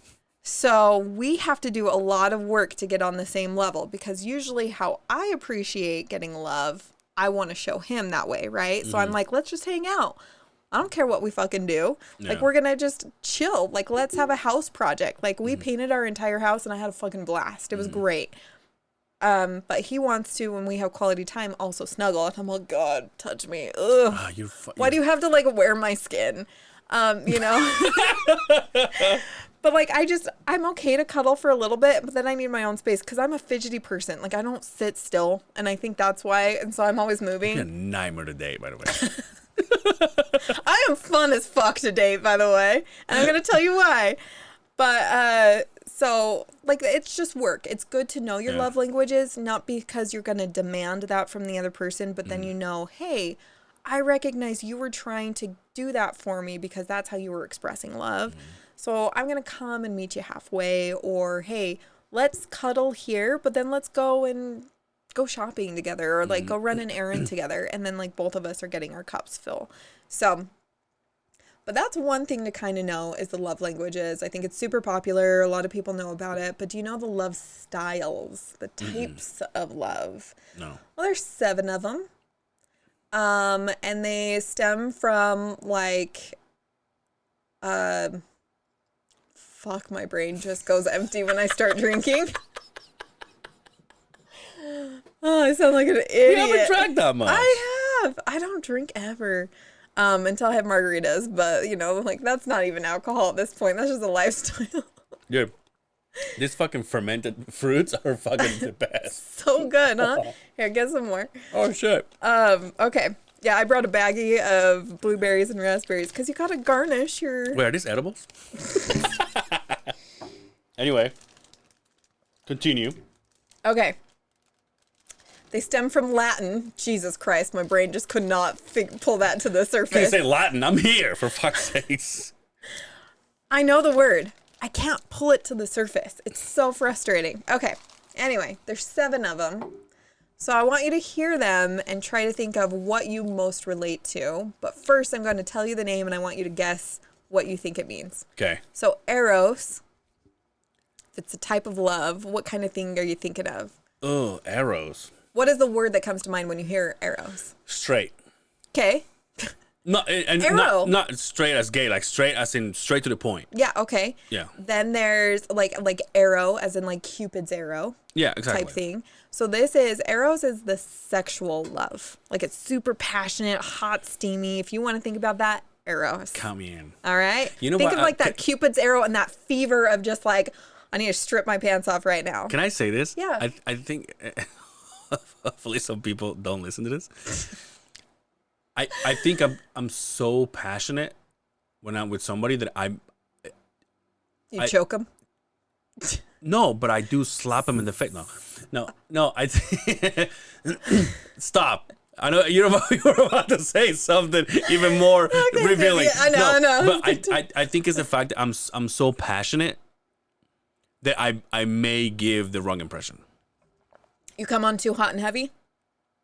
But it's well received. But I'm saying it may Drink the rest of it.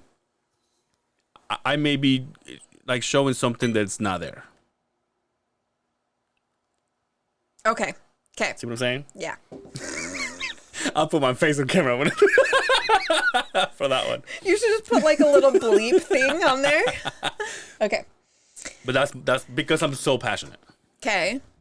I get that. Okay. Philia is another type of love. What do you think philia would mean? I had an aunt named Ophelia. Philia, I don't know, like affiliate. I maybe get I think that's paired up with somebody. Yeah, that's just a friendship love. Okay. Like goodwill, like hey, philia. It's just fucking driving Right me here. nuts. Friendship love. Gotcha. Like you're good. Mm-hmm. But you care deeply about that person. You care about your success. You want to celebrate other things. Like that's a philia type of love, okay. right? So that's another type of love. Then we have storge. Storge? Mm-hmm. Gay gate. Storge? Storgate. Okay. No. Which one is it? Storge. Storge. Yeah, it's spelled storge with like a GE, but it's pronounced storge. Well, if we don't go off of how it's written, I'm saying maybe someone that hasn't come out. Okay. Doesn't have anything related. Like I'm sure there's some Latin meaning to it somewhere, but it's familial love. Like parenting, like the love that you have for your children. Okay. Your close family, like you just really like that tight knit. Is storge. Like you really love those people around you. Are like protective, maybe even a little, that kind of thing. So that's another type of love. Okay. Right. Okay. This one's spelled like agape, but it's pronounced agape. Okay. I don't know if there's any Latin root meaning to anything like that. Agape. Yeah. Kind of think of the different types of loves. We've had friendship. We've had like sexual, passionate. We've had familial. I'm trying to see if I can relate the word to something Latin. Mm-hmm. Or what just types of love that you can think of too. Some love that I can think of. What if we go love to materialistic things? Nope. Okay. Kind of. God damn it. Kind of. I've been closer. Hey. It's just a universal love, like love of strangers, nature, maybe love of God. So okay. kind of like, I would say this is, when you're like, God, I love pizza. Like this is kind of goes back to the beginning of this fucking podcast. Related. Yeah. But like, that's kind of, I think the love that a lot of people kind of toss around, or like, I just love that scene. I love this beautiful mountainscape, like. And that's agape. Agape. Yeah, I might be pronouncing it. I'm illiterate too, y'all. And y'all. And she's been drinking, y'all. Okay. What other kind of loves can you think of? Or levels of love, or like when people use the word, but it's like at a different level or a different kind.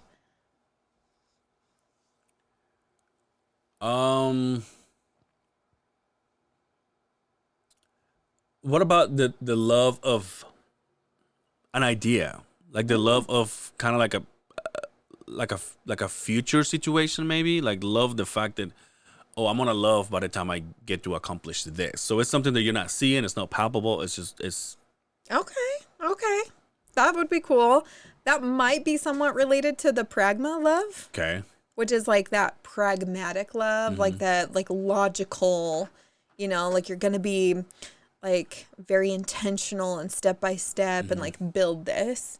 And some people have that pragma love because they're like, hey, I've fallen in love with this person just because we've been so consistent and we're around each other. Like we were best friends first, you know, like that. You can kind of see how that is there.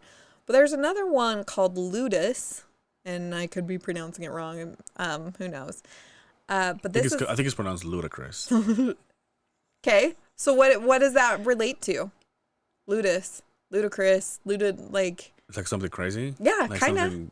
Something wild. Weird, wild. Yeah. So it's like playful, uncommitted love, like the teasing, the flirting, like the like seducing. Like I almost it's almost a game to play, and I want to be the winner kind of thing. But I'm not overly attached to the outcome either. This is the love that I really relate to. Like I'm like the teasing, playful, let's have fun. Let's not take things too seriously. Like, don't tell me you want to make love with me. I would be like, like, you know, like, but hey, let's go wrestle in bed naked. I'm totally good with that. Nightmare today. I said I'm super fun today. That's all I know how to do, baby.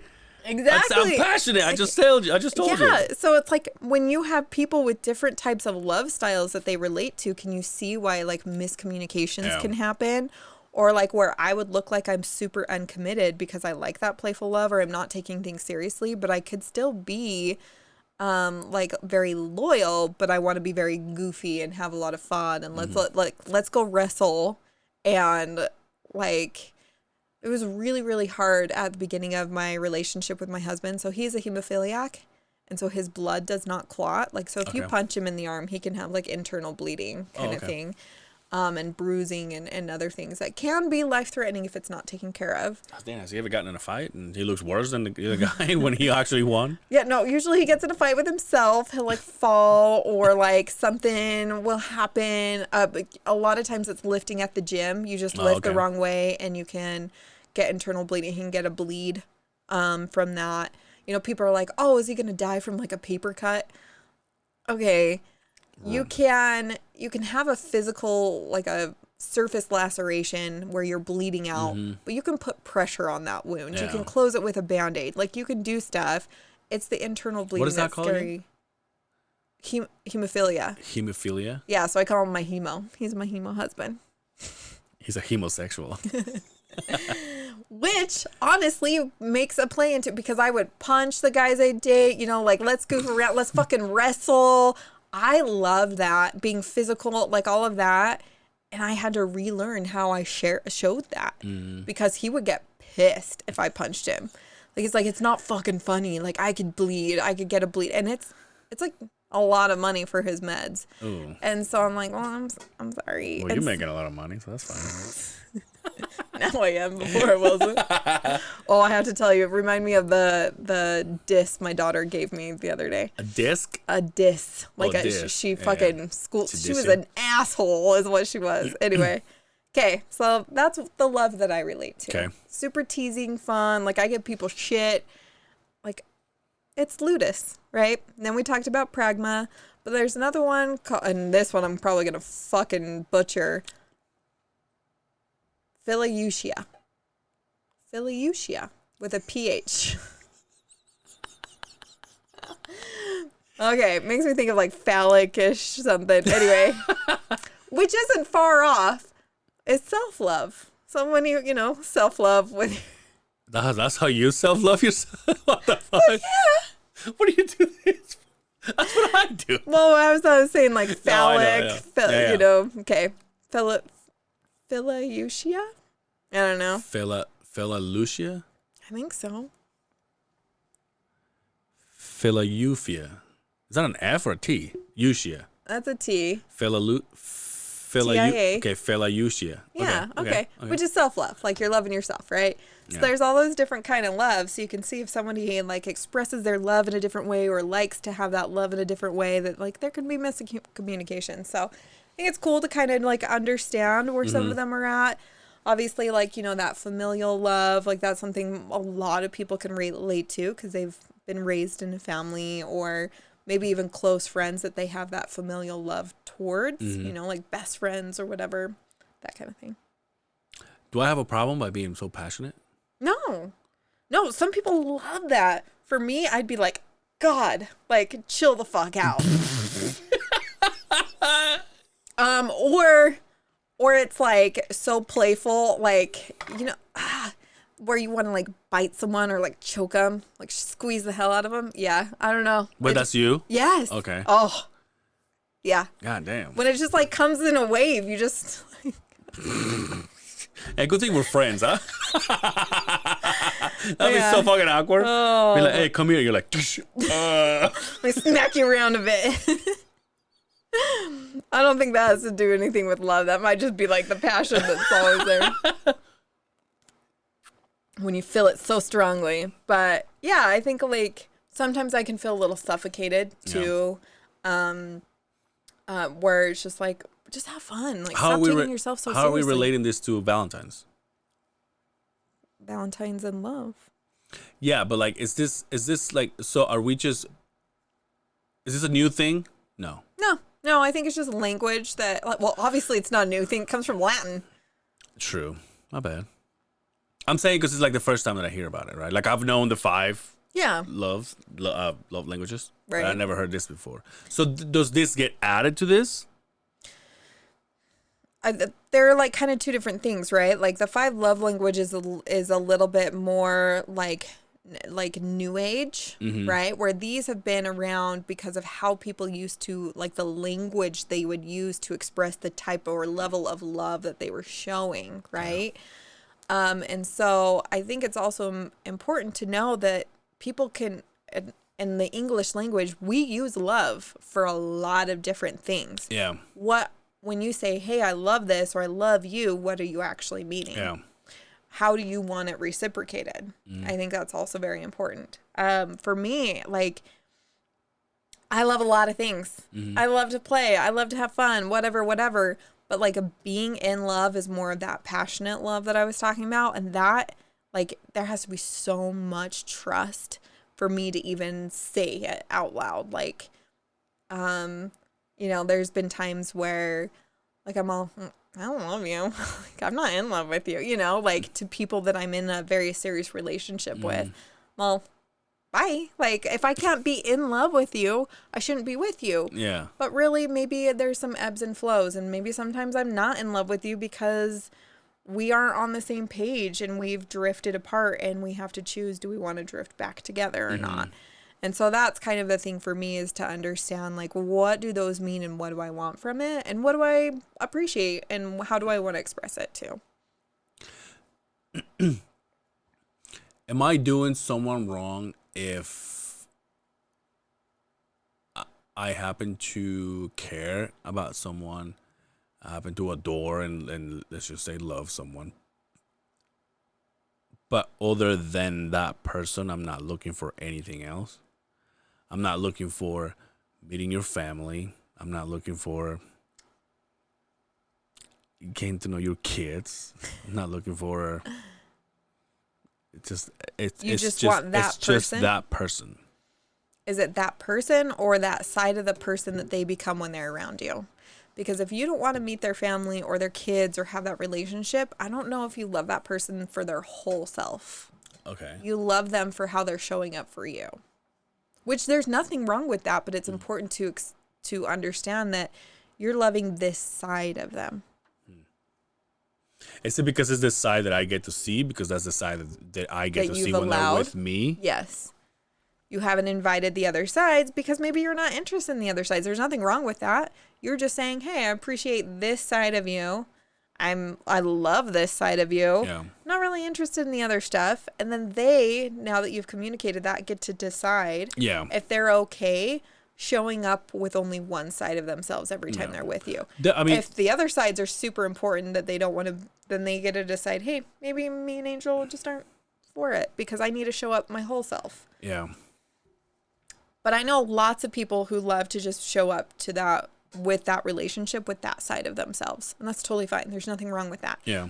But it has to be a mutual agreement. Like, it has to be a mutual understanding. And just kind of being aware, self-aware. How am I showing up? Am I showing up my whole self? Do I appreciate that person's whole self? Am I interested? Do you think, as in your knowledge and experience. I want to say experience, but I don't think you're experienced that. But I'm saying, is it impossible to avoid that in that kind of situation there is an expiration date? I would say it's probably somewhat short term because it's really hard for someone to constantly keep up the other sides of themselves at bay. Like, for me, I want to show up my whole self. Yeah. And that's why I'm unfucking apologetically myself. Like, you don't fucking like it, I don't give a shit. Even in the professional, you know, corporate world that I show up in, you're still seeing peaks and other things of my other selves, you know? My party self, my playful self, my sassy self, like those are coming through because I love who I am and I don't care to hide those from you because it's going to make you more comfortable. Like you need to do your work if you're uncomfortable around me or we're just not going to. Of course, I minimize some of them. I'm not going to come up my fucking party self at work all the time. Like that's not going to cause, you know, any positive things. But, and so I get to choose that. But that's me because that's super important because I've shut so many sides of myself off for so long. Like being in the church, I had to shut off so many sexual sides of me, so many like curious sides of me, so many even like playful sides of me. And like I just had to be serious and black and white. And I hated living like that for so long that now that I've had that like veil lifted, if you will, like just the clouds have gone, I'm all, why would I ever turn back to that? But sometimes I need to protect those other sides of me because I'm still working on them or I'm very protective of them. So I appreciate just being like the playful side or the sexual side with like one person or the other. And I would say like that's why like the ethical non-monogamy, I get to just be that playful sexual side, but I'm not going to be parenting my kids in front of some of those other people. I'm not bringing my work self or that other side too. But those are also very temporary like relationships. I still have my spouse that gets to see every side of me and wouldn't fuck him because I have to be super vulnerable. I have no walls up with that asshole. He knows how my most vulnerable. I was trying to tell him the other day, I was like something about being fierce and he's like, oh, that's so cute. You're not fierce. And I was like, oh, fuck you. I'm fierce as fuck. And he was like, I know the real you. And I was like, I don't let a lot of people know the real me. Like, I mean, like they can know I show up real and authentic, but maybe they don't know all of me and like my shadow sides, my dark sides, my vulnerable sides. Right.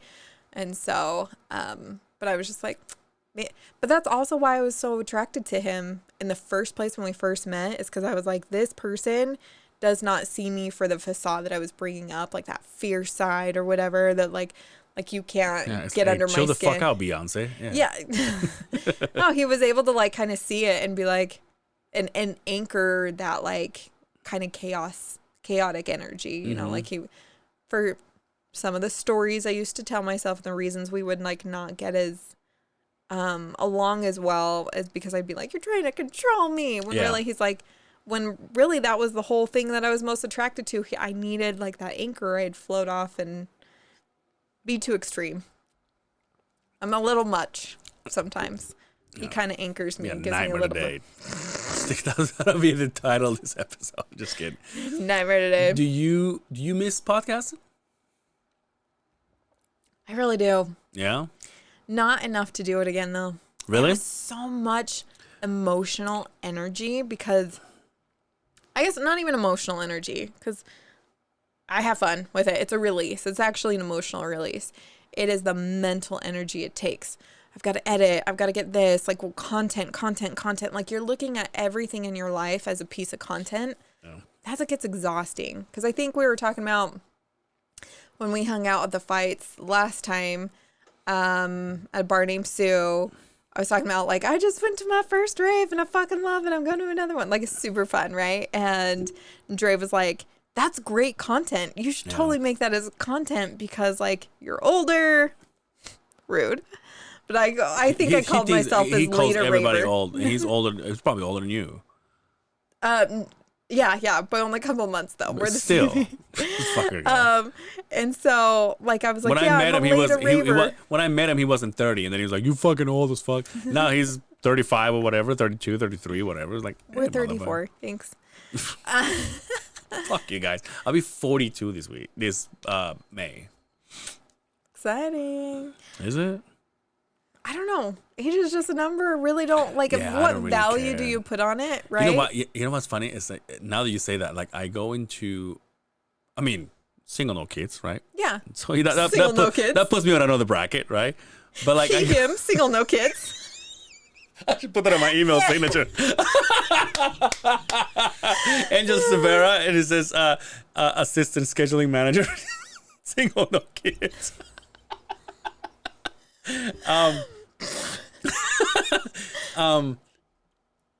But like every now and then I and this is gonna sound kind of douchey, but like I look at my shoes and I go, why?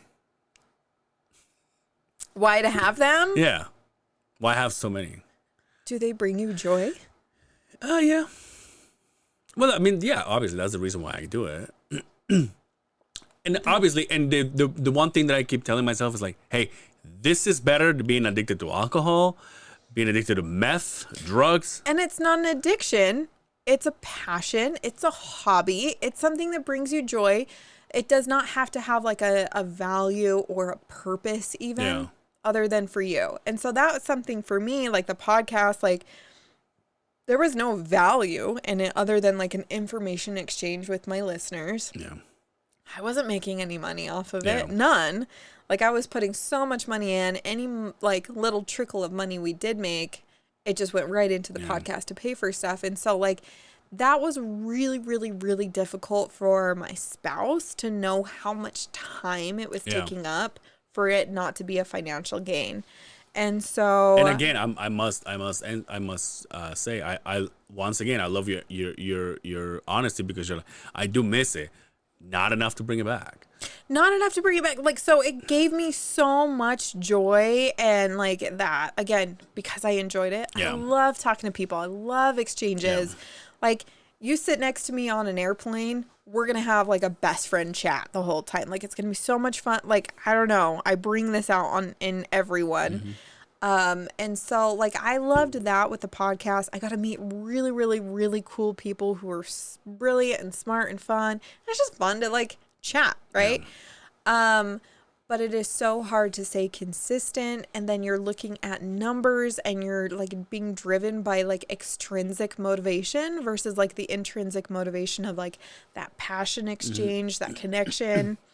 Right. And so like if there was someone else to run all of that outside bullshit of doing this, like I just want to show up and have fun, I'll fucking do it. Yeah. That's why I'll come on as a guest. I get to show up and have fun. I'll bring the fucking drinks.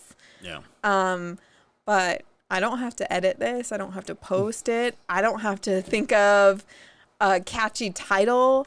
I don't have to put it on social media. Like those were the things that I just hated. And it became those. So would you bring it back if someone was doing that part? That I didn't have to pay them? Yeah.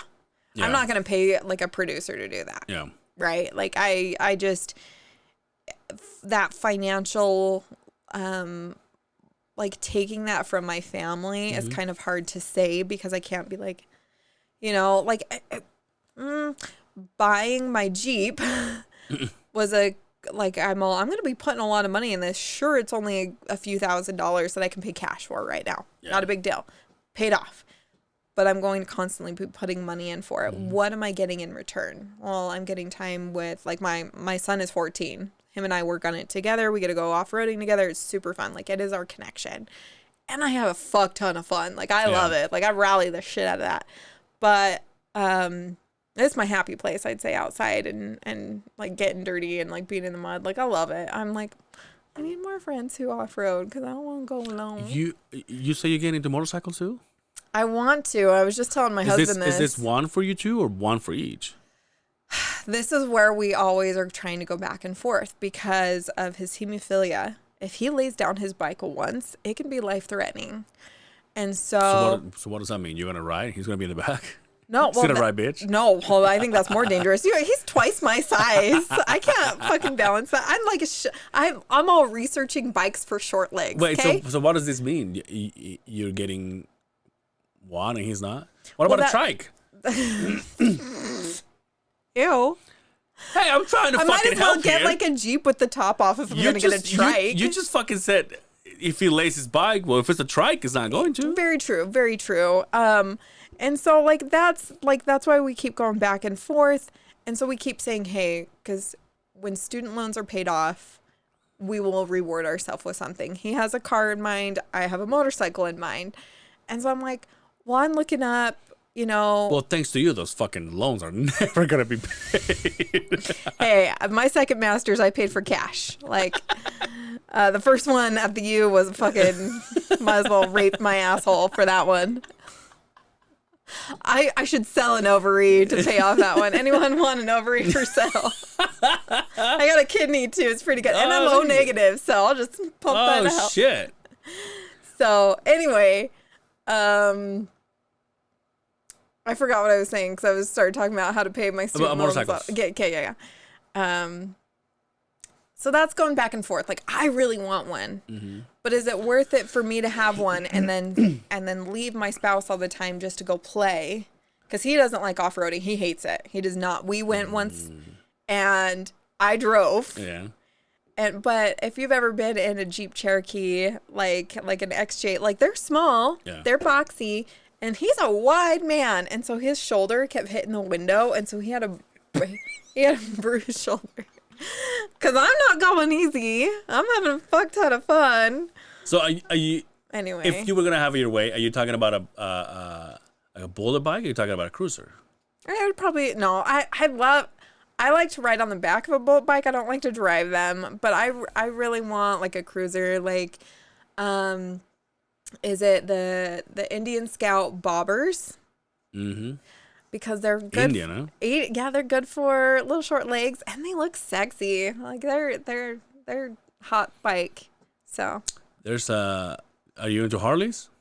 I mean, like sometimes they're just too much. Like they're a little gaudy a little bit. I think the Iron 883. That's the one that I bought for the ex-wife. You can turn that into a cafe racer, and it looks really so badass. Okay, I have pictures of one that I used to have. Yeah, I'll show you right now. I've said it so many fucking times. I regret the fact that I sold that bike. And then I sold it to my then boss, and he bought it for his wife. And then she laid it down. She wrecked it. Yeah, she wrecked it. I think you told me that story. Yeah. Now he's the kind of guy that will fix it, but he's also the kind of guy that's like, oh, I'm not gonna pay Harley parts price. So he's just putting whatever. Gotcha. And that bike from the kid that I bought it from, everything was original. That's what makes me hesitant on the Harleys because they are like the brand name. So is Indian. Yeah, but I don't know. I like them more. There's nothing wrong with them. Yeah. Hellback has an Indian. Oh, really? Hellback has a beautiful Indian bike. Really? Yeah. Yeah. So he just bought a fucking Tesla. Really? Yeah. Ooh, bougie motherfucker. And he's a truck driver, so he has the worst thing for the environment and the best thing for the environment. It's the guilt. It killed him. Have you ever been in a Tesla? Oh my God. My friend took me around and like took off. I was like, oh, I love it. Like, but I do love like that rumble, like, just like something with a lot of. You know what you sounded like? You ever watch Mad TV? Yes. You know what I'm talking about, Lorraine? Yeah,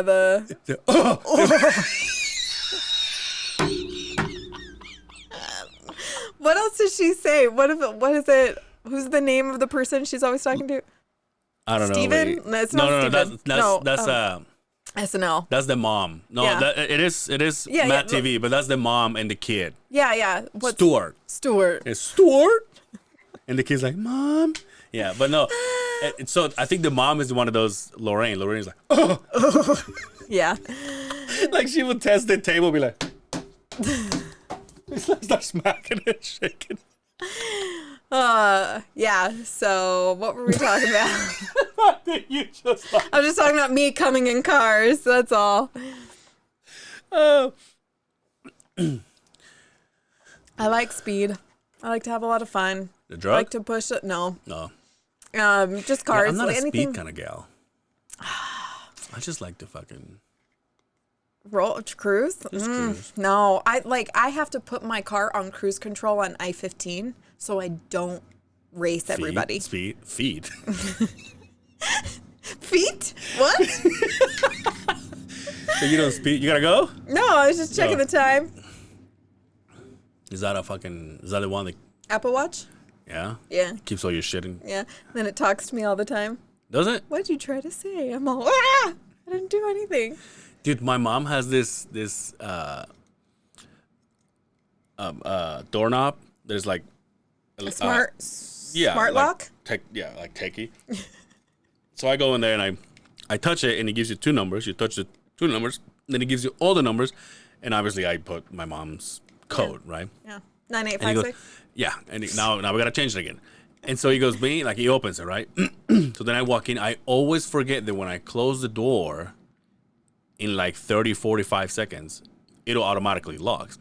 But it has like this, Yeah. you know, and I'm usually I walk in and I'm like, I close the door and then the dog is like jumping on me, so I gotta take care of the dog so it doesn't bark. And I'm like, hey, what's up? And every single time that thing goes, bing, I go, oh my god, I always fucking forget. Yeah. It's nice to have those things, but it's also super annoying, some of them. Oh. Yeah. Brian was, you know, I live in Brian's house. He was talking about putting cameras inside of the house. I'm like, you see like some of those like YouTube clips or whatever, like the Instagram reels, TikToks or whatever, and they're like funny shit that happen inside people's homes. Yeah. And they're always like a camera in the living room. What if I catch something I don't want to see? And I'm like, why would you want a camera in your living room? Like, I would be so uncomfortable someone would hack that. It's not like I'm doing anything that I don't give a fuck. Like, but you are though, right? I don't even care if they see me naked or fucking other people. Whatever. It's that you have my children, like that makes me super uncomfortable. I just don't like it. My thing is, what if I see something move and then I'm now Yeah. I gotta know because now I gotta glowing. Now I gotta burn the fucking house even though it's not mine. Well, I used to have the little baby monitor camera, and so it goes into night vision, and like so when the baby opens their eyes, it's like glowing. And I just remember like I had to have my husband watch it at night because I was like, I don't want to be looking, and my kid goes, ah! Dude, fucking scary as hell. I want to show you a video that Justin sent me. If it's scary, it doesn't pop on you because I hate those. I hate those. When he the said, stupid spider gets me every time. I am so big of a pussy when I see those videos and they look suspicious. Yeah, that's it. I'm all. I turn. And then I have the thing that it blocks your shit. Like people next to me can't see the privacy screen, stuff. Yeah. So then I have to be like, I swear, I do the same thing. Yeah. I do this. And Justin's like, you're such a pussy. I'm like, I know, dude. Don't. He's like, I will never send you anything like that.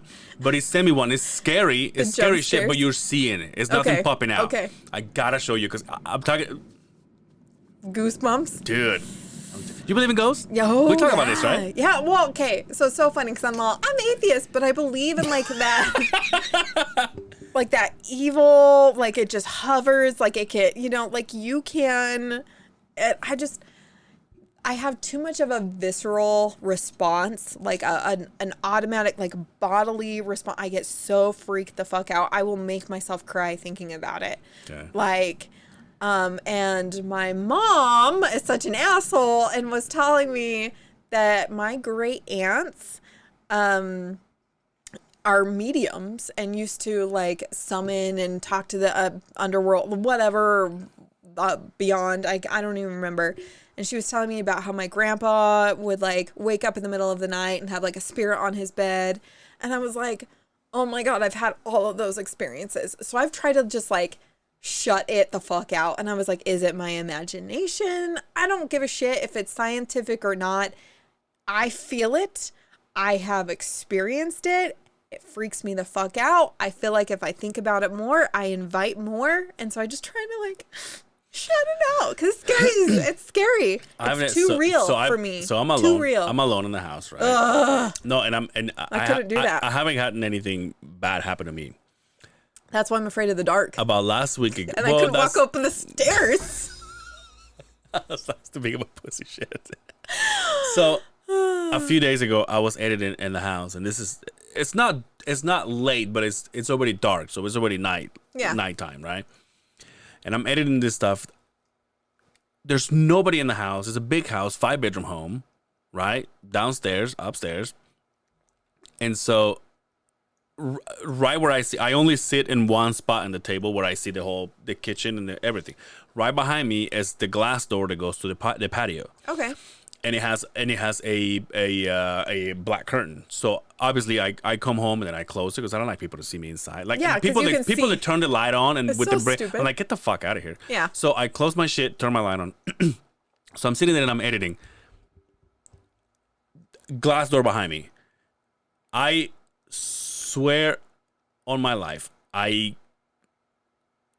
in the middle of doing this, I hear behind me clearly as shit somebody going like this in the window. Like, but the window. When was this? What month? Time of year? Why? Like a couple weeks ago. Oh, okay. Because I was like, sometimes there's bugs hitting the window. Well, that's what I'm saying. Like, that's the thing that I do. But the fact that you're not expecting my logic brain that's makes what I do too. excuses That's what for I do everything. too. That's what I do too. Because I'm like, I hear a noise. I'm like, oh, house, right? Oh, house. Oh, yeah. Or hear a door creak. The fridge makes noises too. And I go, oh.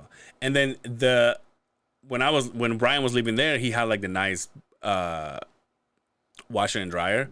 Now they're not old, but they're not as new as the ones he had. So he swapped them with the one that grandma used to have. And that dryer, every time it stops, bang! He's got this buzzing. And if I'm editing, I'm like, oh, every fucking time. But it was so clear that I got up and I'm like, whoosh, and I'm like. And then at one point, I'm like, what if I open this thing? And there's a fucking face. And there's something looking back at me. Yes. Every fucking day I do that. I open the curtains, even though it's nighttime, but it's early in the morning, right? So every fucking day that I open this, I'm like, if I open this, yeah, and someone's looking at me, I am going to shit my pants before I walk out of this house. So when I was a teenager, we had like those like blinds that you pull down, like the whole shade, and then it like you pull it quick and it goes up, right? So one time I pulled it up and it went like flipping around a ton. Yeah. But because of it was night and then there was a light behind me, I saw my reflection that did not look like me though, and it scared the shit out of me. Like, and so I refused to touch those drapes or like that curtain after that. Like, can I show you this video and we'll get your reaction on it? It's nothing. I swear to you, nothing's gonna jump at you. Okay, it's this. Let me. Okay. Braylon. There's 3 videos.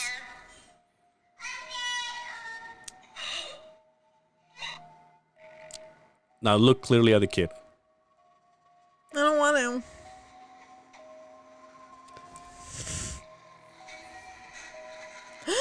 Ew. One more. No. One more. This is all lit up. Is my catching ball with you? Yeah. Do you need someone to play ball?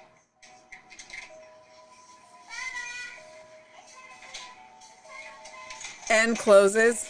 Hold on. Nope. I hate you. No. Why are we watching this? No. I love how he tries to start going and then like, okay, the kid in the bed.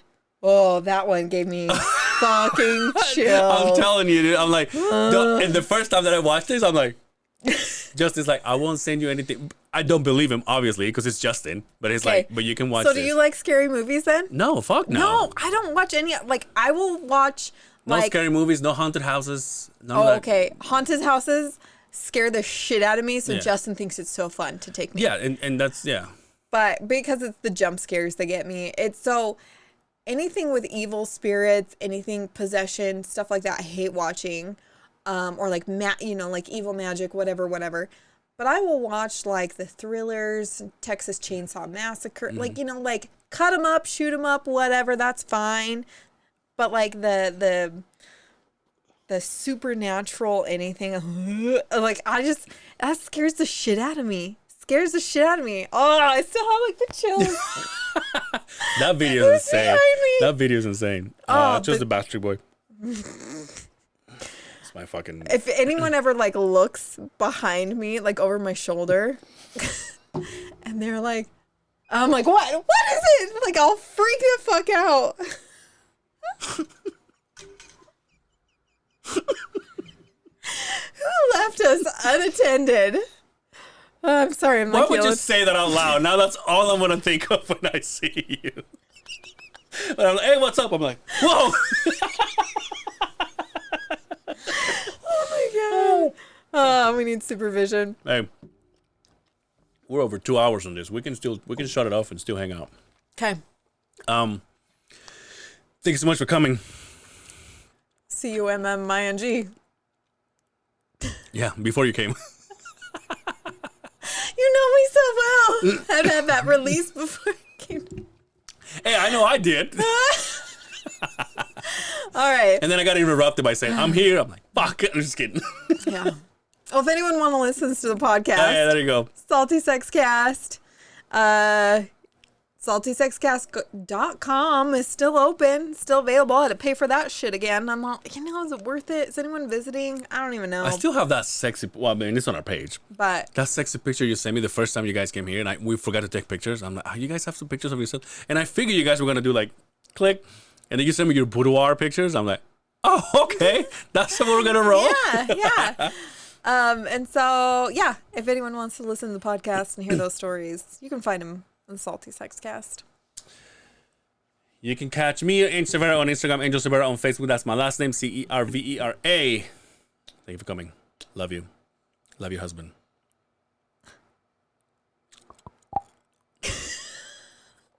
It sucks you don't cuddle. We go cuddle before you leave. Don't touch me! Until next time, this has been Bye. How Did It Get So Good?